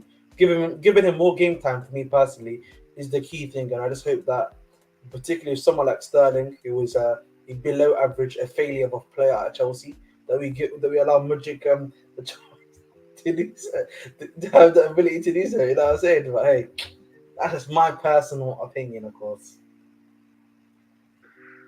Right, Anyone else have so any thoughts on Mudryk? Go ahead, Oliver. yeah, so I think when he went to the left, I think something that helps him massively is having Cucurella behind him at left back. I don't know if we're gonna get into him, but Isn't he that was very crazy? good today.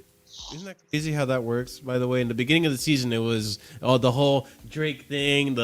Cucurella doesn't like Mudryk, and now all of a sudden, it's crazy how it turns around. It's crazy how at the end of the day, it's all just chemistry. When he kept saying no to Mudryk, you say Drake though. Yeah, because they had the meme Yeah. where Drake goes like that when yeah. it's a pass. Yeah. Oh, So, but they complement each other because Mudryk likes to be wide, Cucurella likes to maybe invert or stay further back. They don't get in each other's way. Chilwell, when he goes up there, he'll get in Mudryk's way. They'll get in each other's way, and it just doesn't work. And I think that's why it worked today. They brought on Chilwell at the end, and then they had CARNEY kind of in that inside space, so no one was getting in each other's way. But anyway, back onto Mudryk now. I think the fullback helped him there, and then in the middle, I could never have predicted this because I look at Mudryk. I've seen him in tight spaces. This guy doesn't look good, but yet today and in every other time he's played number 10, it looks really good actually. I'm really surprised by it. I'm trying to think about why that is. It's probably because he's running at centre backs, and they're going to be slower than fullbacks. Like maybe they're being a bit more worried by his presence. I don't know, but listen, gotta give credit. You got to give credit to Poch at the end of the day. Like, as much as you want to criticise him, he's found this role for him and he's played him there multiple times and it's working. So I think from here, now you just got to keep him there as much as you can. Do you guys think that in the last two games, it's almost like Mudryk is not playing with a chip on his shoulder anymore? Considering the hype, the pressure because of the price tag. I don't think that's a chip on his shoulder. I think that's just him trying to overcompensate, like just as a That's naive what I young mean. man. The overcompensation. Do you think that he needs? Do you think in the beginning of the season he felt like he needed to over deliver because of all the hype and all the noise coming from the fan base and just the media? He's starting to look a lot more calm, and this is another point I wanted to get onto, and I wanted to talk about the home fans today because the way they reacted when Mudryk came off, that's going to help him a lot. The fact that they booed him going off and then they gave him a standing ovation, that's going to do his confidence a lot of good. He's actually being appreciated by the fans. You're seeing a lot less of it on social media as well with the hate. People are starting to appreciate his performances, which have been good. So, that's definitely a sign. That's definitely steps in the right direction for me. He'll definitely. He'll grow from that, hopefully.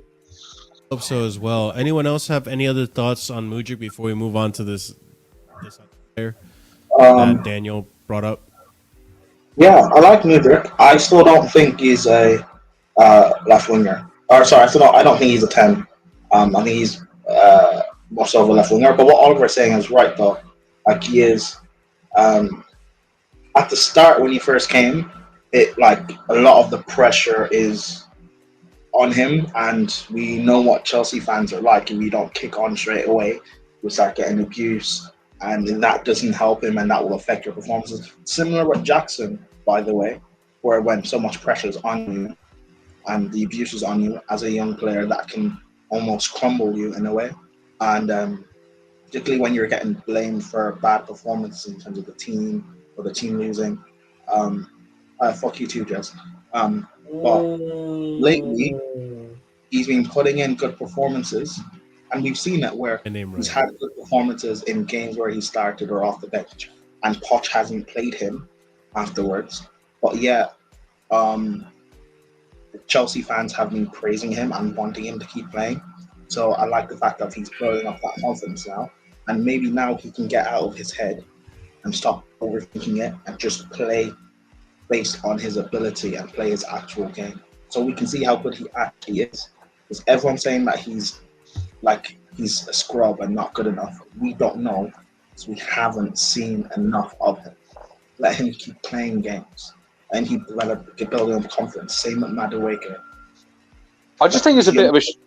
I think it's a bit of a shame that it's taken the fans this long to treat them like this, because we on this channel we've been saying for months, look, Armando Broja is not the guy to be competing with Nicholas Jackson. People that are getting on Jackson's back, Broja is not the guy you want to replace him. And we saw him play for us. We saw Palmer play for us. We now see that Broja can't even get in. He can't buy a start at Fulham, let alone Chelsea. So he's not good enough. And now we're seeing what's happening with Sterling on the left. Like, it really sort of took the fans to see a different perspective in terms of, okay, here's what our alternatives actually are. Do you really want to go with this? And I think people are starting to realise, you know what, maybe these guys aren't too bad after all. Well, Oliver, that's Chelsea fans for you. I know, but it's a shame, isn't it?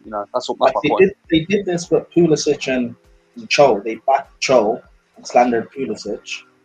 Lo and behold, Pulisic was better at Chelsea than Cho. They both left in the summer. He was the one falling out. Pulisic went to AC Milan. Cho is at Nottingham Forest. Cho cannot start over Origi, and Pulisic is arguably AC Milan's best player this season. But Prime, when I see Cho score, go, oh look, Cho scoring! Look, oh my god, look how good he's doing! Oh my, it's not a Chelsea anymore! Oh my god, he's scoring goals! But then he can't get ahead of certain man. All I'm saying is, Chelsea fans, not every day back these mid-copping players. Sometimes when we buy a talent, let's give them time and back them, But no, you guys will want to defend Fat James over Gusto. It's crazy to me. I don't know. The only reason Hudson-Odoi still gets love and Pulisic doesn't is because Hudson-Odoi didn't write about our Champions League winning manager in a book and bitched about it. That's the reason. Well, it looks like he was right about a Champions League manager, though, wasn't he? That other one that's obsessed. Well, damn, bro, the whole squad's laughing. He's in the goddamn quarterfinal. Where are we? Taliban Tuchel, as I like to call him. You guys in chat ever notice that this man Ahmed Abdi has no loyalty to any manager? When has he ever backed a manager? I don't back anyone. I back the badge before the manager, before the players. You know what I mean? That's why I'm proper Chelsea. I'm proper Chelsea. What are you, mate? You know what I mean? Yeah, but you're just an American. Marshall, why don't you back? Hey yo. No, Marshall, come what? Marshall, you know what I mean? I could have said you're Peruvian, mate. You know what I mean? Marshall, you're slandering on, you're not backing Chelsea employees. Why don't you back Chelsea employees? You don't back Jackson. Yeah, man. You back Jackson. Man. I've always backed Jackson, but Ahmed's got to have an agenda. You have to buy into the brainwashing, Prime. There's defamation against your character, Marshall. That's a sin bin right there, man. That's a sin bin. I know. We do have to implement the sin bin.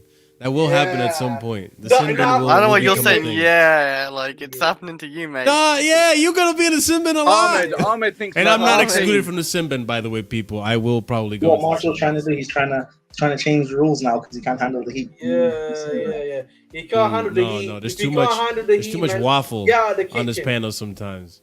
I'm just saying. If you can't handle the heat, we're talking about the lean meat to fatty meat ratio of a man versus the fucking the daddy Tuchel or whatever. It's just Marshall, that's your daddy. It's crazy in here, man. That's your daddy, not my daddy. Yeah. No, let me not go there. Let me not go. We're live. We're live. But Cucurella, let's talk on Cucurella. Well, and we'll end it on Cucurella because I feel like it's Marshall, right. can I just say it's great having conversations with your live stream, bro. You're actually one of the best. That's what I'm I appreciate it. It's genuinely one of the first. I wish I had my damn soundboard. It's genuinely one of the first and only and best compliments Ahmed has given me on a live stream. Glazing's crazy. Half the time, he's fucking driving me nuts with his fucking agenda, man. Marshall, you know Ahmed only said that so he's not putting this in there. No. I actually meant that, bro. No, he's my guy, man. I actually meant that, bro. Okay. Anyway. I love we you. give I love out you too, casually Marshall. Chelsea. We're blue here. We'll give out blue cards soon. I'm gonna start getting the yellow and the red card. You know, guys, we're gonna do an Amazon shopping spree after this. I'm gonna buy some stuff for stream. But let's talk about Cucurella, man. So Marc Cucurella apparently has been called up to the national team for Spain, which good for him. I think he deserved that spot for a long time. I mean, today I think another brilliant performance. I think Oliver, you had a few things you wanted to mention, which I'm gonna go ahead and let you. About Cucurella? Yes, Cucurella. Yeah. No, I thought he was very, very good today. Particularly in that first Got his half, goal. he got his goal. Season, Yeah, right? his first goal at Chelsea. Period.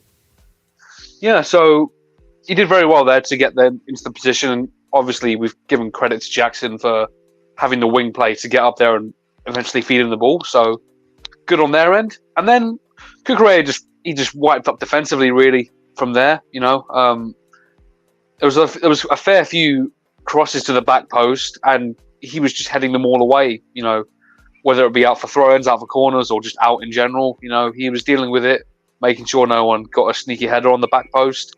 And yeah, just solid in possession as always. I didn't have a problem with it. And yeah, it's just good to see that we've finally got some depth back there. You know, maybe, I'm not sure I was the biggest fan. I don't think many people here are. So, it definitely gives us an alternative when we need it. So it's good to have him back. And yeah, congratulations to him for his call up as well. Anyone else want to talk on Marc Cucurella? Marc Cucurella, all right, mate. While you guys, that was wild. you go. That was wild, bro. That was wild. What was wild? Saying my fullback. The way he said it, man. The way he said it was crazy, man. Marc Cucurella. All right. Not Italian. Oh, you're talking about Marshall. Okay. All right, man. Come on, bro. Chill out, man. Yeah. As Cucurella. someone who has Spanish heritage, I do not take offense, Marshall. It's all good, man. Marc Cucurella. It's probably Cucurella, to be honest. Oh, man. Well, you're not. Double L. We'll trying to claim Spain anyway. Yeah, Cucurella. So I rate this guy. I don't. The abuse Chelsea fans give him, but you guys will back Chilwell baffles me. But whatever. What do you mean by you guys? I said Chelsea. What do you fans. mean by Chelsea okay? Chelsea fans? Okay. I'm just. Marshall, are you not? You know, Chelsea Marshall. You know, I'm Marshall. just- Not everything is about. I heard Marshall. you guys, and I felt Yeah. targeted because I never wanted to sell Cucurella. Marshall. Marshall, I'm not. Are you claiming that I'm fan profiling you? You 'Cause are you're a a very Chelsea vague fan. man. You are a very vague man. I am a You very try vague to man. allude. You sit on the wall. You sit on the fence very often. I Don't think sit I on don't the see your fence. game, Mr. Prime. I sit on the fence. Oh, I sit on the fence. But when I give my opinion on a player, you guys will say I I'm like giving an Reece opinion. James, yet he fucking obsesses over. I do like Reece James as a player, but like he's not playing. So Let's Anyway, continue on Cucurella. Marc Cucurella. Yes. this guy says let's not talk about Reece James, but brings up Reece James. But Cucurella. Speak on it, man. Speak on it, bro. Speak on it, my friend. Cucurella. You guys spoke Cucurella. earlier about left backs, right? And I like Kirkez. I like Ignori. I like Antoine Robinson. But I look at them as young, like potential, and I kind of see no real difference as to when we bought Cucurella 2 seasons ago. Like this young up and coming fullback in the league that's doing well and has the potential to be something, which is what we bought with Cucurella. I would rather right now, because we have Matson, who is the same young up and coming talented left back. I would rather go get the established, ready, proven player. We've got Alfonso Davis available, which I believe he's going to Real Madrid. There's Theo Hernandez and there's Alejandro Grimaldo, who Will can back me up here. Pause. I've wanted him since 2019, when Frank Lampard's wasted 50 million on Chilwell. Yes, wasted. So instead of going for Kirkes or whatever those man, if we're not going to keep Maatsen, go get me an established left back. But on the Cucurella thing, I actually like him. I rate him. I would like for us to keep him, but it doesn't seem like that's going to happen. So if he's going to go, and Maatsen's going to go get me one of Davis, Ronaldo, or Theo. DeMarco's not good defensively. He's brilliant going forward, but unless we're playing a back three, he'll get exposed in the ground. Anyone else want to speak on Cucurella? I think he's been obviously wrongly treated by the manager, and even part of the fan base, who booed him obviously like last season, didn't give him a chance. Like he's a solid defender. Like he can play left back, he can play even right back. We've seen this season. I think he's played right back. He's had like really go through it like to prove himself. He's better than Chilwell basically, and I don't know why Poch needed that, but like I feel like Chilwell's still ahead of him sadly, and I just don't get it because like what Cucurella is like he's solid in defense, and even going forward, he's not even that bad. So, yeah, I would keep him at Chelsea and stuff, but like, yeah, the club ain't keeping him. The club, they're just not gonna keep him. Why they're not gonna keep him, bro? Why they're not gonna keep him, man? I don't see. Because they're gonna keep Chilwell. We're gonna keep Who's Chilwell, Chilwell, man? Who's Chilwell, dude? Who's Chilwell, dude? The guy signed a new deal last season, man. Yeah. Yeah, I don't know Englishmen like that, you know what I mean? So, Why are you saying that Ahmed and I are like pause? Hey, Huh? pause. Huh? I'm not glazing. Come on, boys, man. You can't say I'm glazing for everything, boys, man. Come on, man. You know what I mean? Listen, man, I'm not a glazer. No, you. Joe. We said Joe, not Will. Man. Oh, okay. I think it's Will. With a J. I did as well, man. Yeah, man. Listen. I said Joel, not Will. Guys, it's not always about you, boys. It's not always about you, boys. Yeah. Any hope? By the way, any hope against Man City? Since we know we got City. We never even mentioned City. Yeah, that is true. I'll be real, boys. I I think we've got a big hope against them. I thought like we could win against them, I think this is like. By the way, I want to face. If anything, I would want to face City now instead of say we get them in the final, right? If we got the final, Man City got the final. We were going to face them anyway, either way. Yeah, or not at all. If we got to Man United or something. But like, I'm just saying, this is the best time to face Man City because, like we saw earlier, me and Oliver, like, they got Real Madrid like 3 days before, right? Mm-hmm. So yeah, they have like 3 or 4 days before that they play Real Madrid in the in the quarterfinal Champions League. So they'll either have, in theory, they'll either have a rotated lineup or a tired lineup. So we just got to take advantage of that, and that's my worry because Poch doesn't take advantage of anything. But KDB probably won't play that game against Chelsea either as well. I don't think KDB will play. He's gonna be saved for obviously that Real Madrid game. There's no way he's gonna be like playing KDB both games. So I mean, we'll see at the end of the day. I don't know. I wouldn't put much past Pep. Yeah. So Or this is the perfect time to play City now. They blitz us within 20 minutes, go 3-0 take off their best players. They're not even done that once this season though. Like it's just every time we played against City this season, we've actually outplayed City. So We haven't beaten them. I don't think if a manager thought like that, and I don't think Pep would think like that. I don't think that's possible. Like just say, go through this overconfidence about City, we have not beaten them. No, and they haven't beaten us this season. Oh, we haven't beaten them. Yeah, Chris, I tried to tell you this on Discord. I'm going to say it again. Since the Champions League final, but in the period between the Champions League final and this season and the start of this season, City won every single one of their games. We scored no goals, so they are definitely favourites.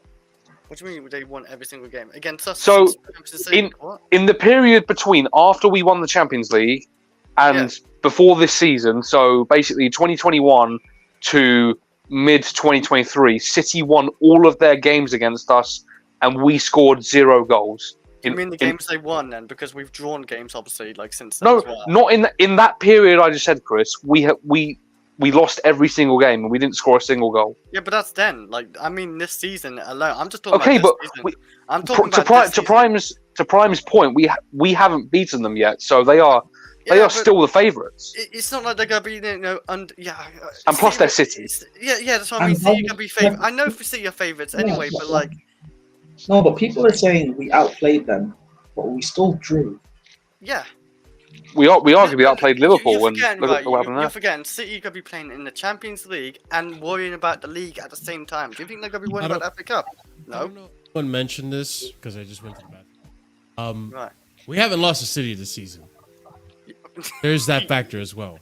Yeah, I mentioned that. But we haven't Okay, beaten them. sorry. Have we? Yeah, I'm the one to back that up. We need to But, win. I That's mean, one. this is the thing. Of both the ties, I think we've looked like the better team. That's my take.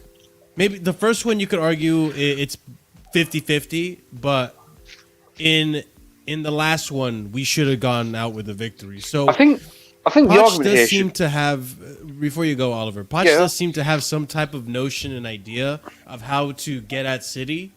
We just have to be better about actually, executing it and being clinical when we need to. the problem is City that doesn't scare me. he can't do it for 90 minutes though. That's the problem. He at the Etihad he went to a back five and it killed us.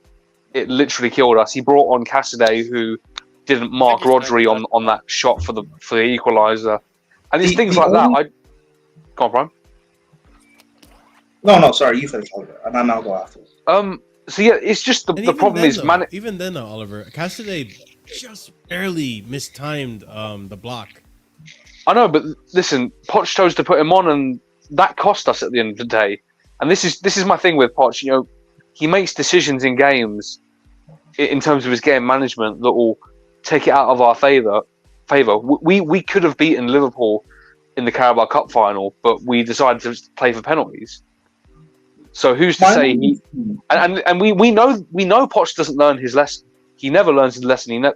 He pretty much never has this season. So who's to say he wouldn't do the exact same thing at Wembley? Only thing about City is it seems like we're getting players back. If CARNEY can stay fit, Mudryk continues this run of form he's on with Madueke and everything, it seems like we could have better options off the bench to change the game. Like, I forgot that. For the Carabao Cup final, imagine in the Carabao Cup final, for example, we had a confident Mudryk, a confident Madueke, and we had CARNEY fit. That helps things in our favour. So against City, the hope I have is that we'll have, even if Sterling starts, which I don't necessarily mind, at least we'd have Mudryk to come off the bench to make a difference for us. Madueke, CARNEY. Now, on the flip side, Poch is still our manager, and I don't trust him. Even if the game plan starts off well, he will do something to ruin it. Yeah, I was going to mention with Sterling. I mean, City. To be honest, City is the only game he gives a toss about. Let's be honest. So this is probably working in our favour. To be honest, we're going to get one more good game out of Sterling this season. So let it be that one. I guess I don't know, but just don't start him in the final. I beg. Yeah. And again, City. He actually knows how to play football. It's amazing. Even against Arsenal, when we played that this season, we outplayed Arsenal, but we're in the semi-final now. Against smaller teams. These players, we've got a bit of a run-in of teams, like a few favourable teams in theory, and we also have some difficult fixtures. We've got to play Arsenal and Spurs. I think we play Man United again as well. City obviously in the semi-final. Potentially in the final, we play Man United again. A lot of these players have things to play for and fight for. We just lost in Wembley in the FA Cup final. Or in the Carabao Cup final. Don't lose again in that manner in the semi-final. They can beat Man City. Because again, everyone says good performance. If we actually beat Man City, maybe that can give these players confidence going into the remaining games, and we can get things out. We can beat Spurs again. We can actually beat Arsenal, and maybe we can go and win the final. Again, all of this is thinking too far ahead. Because under Poch, we know what it's like. Let's just think a game at a time. Yeah, I agree with you. We do I need to agree. take it a game at a time. I don't want to be optimistic or overly optimistic, even though in recent form we haven't looked too shabby. And I just don't want to get into my head that, oh, maybe Poch might be turning it around. I still want Poch out. I still have not seen super convincing football. I'm still seeing Enzo be played in the wrong position. Still seeing Sterling start when he should be being benched. So there's still things to be desired with Poch. So I'm not 100% convinced that he's turned it around. But you know what? I have to call a spade, and I have to look at the bigger picture. And so far, he's been doing okay in the recent games. But we need more than okay to get to Europe. So time will tell. But again, unlucky. Well, we were going to face Man City eventually. So honestly, if we were going to face Man City, now would have been the best time to do it. Real Madrid tie. They're probably not gonna play their best team, I would argue. But time will tell. We will see. And I'm hoping by then too, because we have an international break, I'm hoping by then we will have some players fit to start as well that we do need. I don't know where Nkunku is in his He should be back in a couple of weeks, right? medical right now. I'm hoping he'll be back fit. There's a possibility we might hear or see Lavia by then. Benoit Badiashile should be back by then as well.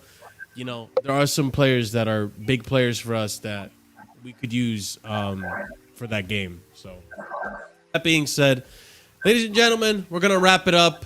Thank you so much for being here. Once again, thank you so much for the raid, Flawless, and at Sarcasm City. It is appreciated. I have a special raid message for today, because we are going to be rating someone who I am particularly rival with. So it's going to be a specific casually, wherever you may be. We are the famous CFC. Casually, wherever you may be. Hope you bottle the Champions League, because TJ is an Arsenal fan and we want him to fail in the Champions League. So, that being said, copy and paste that raid message. Go ahead and let him know that we want him to bottle the Champions League. I hope Tuchel puts him in a spliff. Time will tell. There's $20 riding on it for me, and I put $20 that Tuchel is gonna bash in Arsenal, and I hope it does. But ladies and gents, as always, thank you for watching. Be sure to smash up the like button if you haven't done so already, because it does help us out with the YouTube algorithm. And when I say us, I mean me and Ahmed, who are streaming on both our platforms right now. So Ahmed over at the Bridge 258. If you haven't seen his channel, go and check it out. Subscribe, hit the bell notification, smash the like on his channel. And also, if you're here watching it right now at Casual FC, smash a like, subscribe, help us get to 3K. We are on our way on 3K. We are going to celebrate that milestone when we hit it. So if you want to know what's going to happen and all this stuff, listen, I got a special treat for people when we hit 3K. So help us get to 3K, help us achieve that goal. Hit the bell notification on both their channels so you're notified whenever we do go live. Check out the links in the description. Leave a comment down below. And also check out the memberships. 4 tiers starting at 99p. And at the proper casual tier, you get a shout out at the end of every show. And that's going to go out to Hassan Nawaz, A. Solomon, Uncle Gesture FC, Will, Adrian, Scott, Dark, OG Turbo Jesus, and EE. Thank you guys so much, our proper casuals, for all the support. And thank you also to every single one of our members for the support. Like I said previously, if you guys do sign up for the membership, you do get awesome emojis, more features to come as well as the channel does expand and grow. And you guys also, with the more memberships, the more emojis and the more have and enjoy as well here on the channel. But go ahead and say what's up to TJ over at TJ Warren TV. He's currently playing EAFC. He's currently playing EAFC. Right, that's Prime playing FIFA. He's currently playing EAFC like Prime. So go ahead and How do you know that? to TJ, because your face is green, just like the pitch in EAFC, and we can hear the game. So, guys, big up to TJ. We'll see you over there. Copy and paste that raid message. Let him know what's up. Oh, dear. Let him know. All Big right, up, have a Sniffy good one, Tuchel, guys. man. Sniffy Tuchel. Big up. Big up. And we'll see you soon, all right? Have a good night. Stay casual. Peace.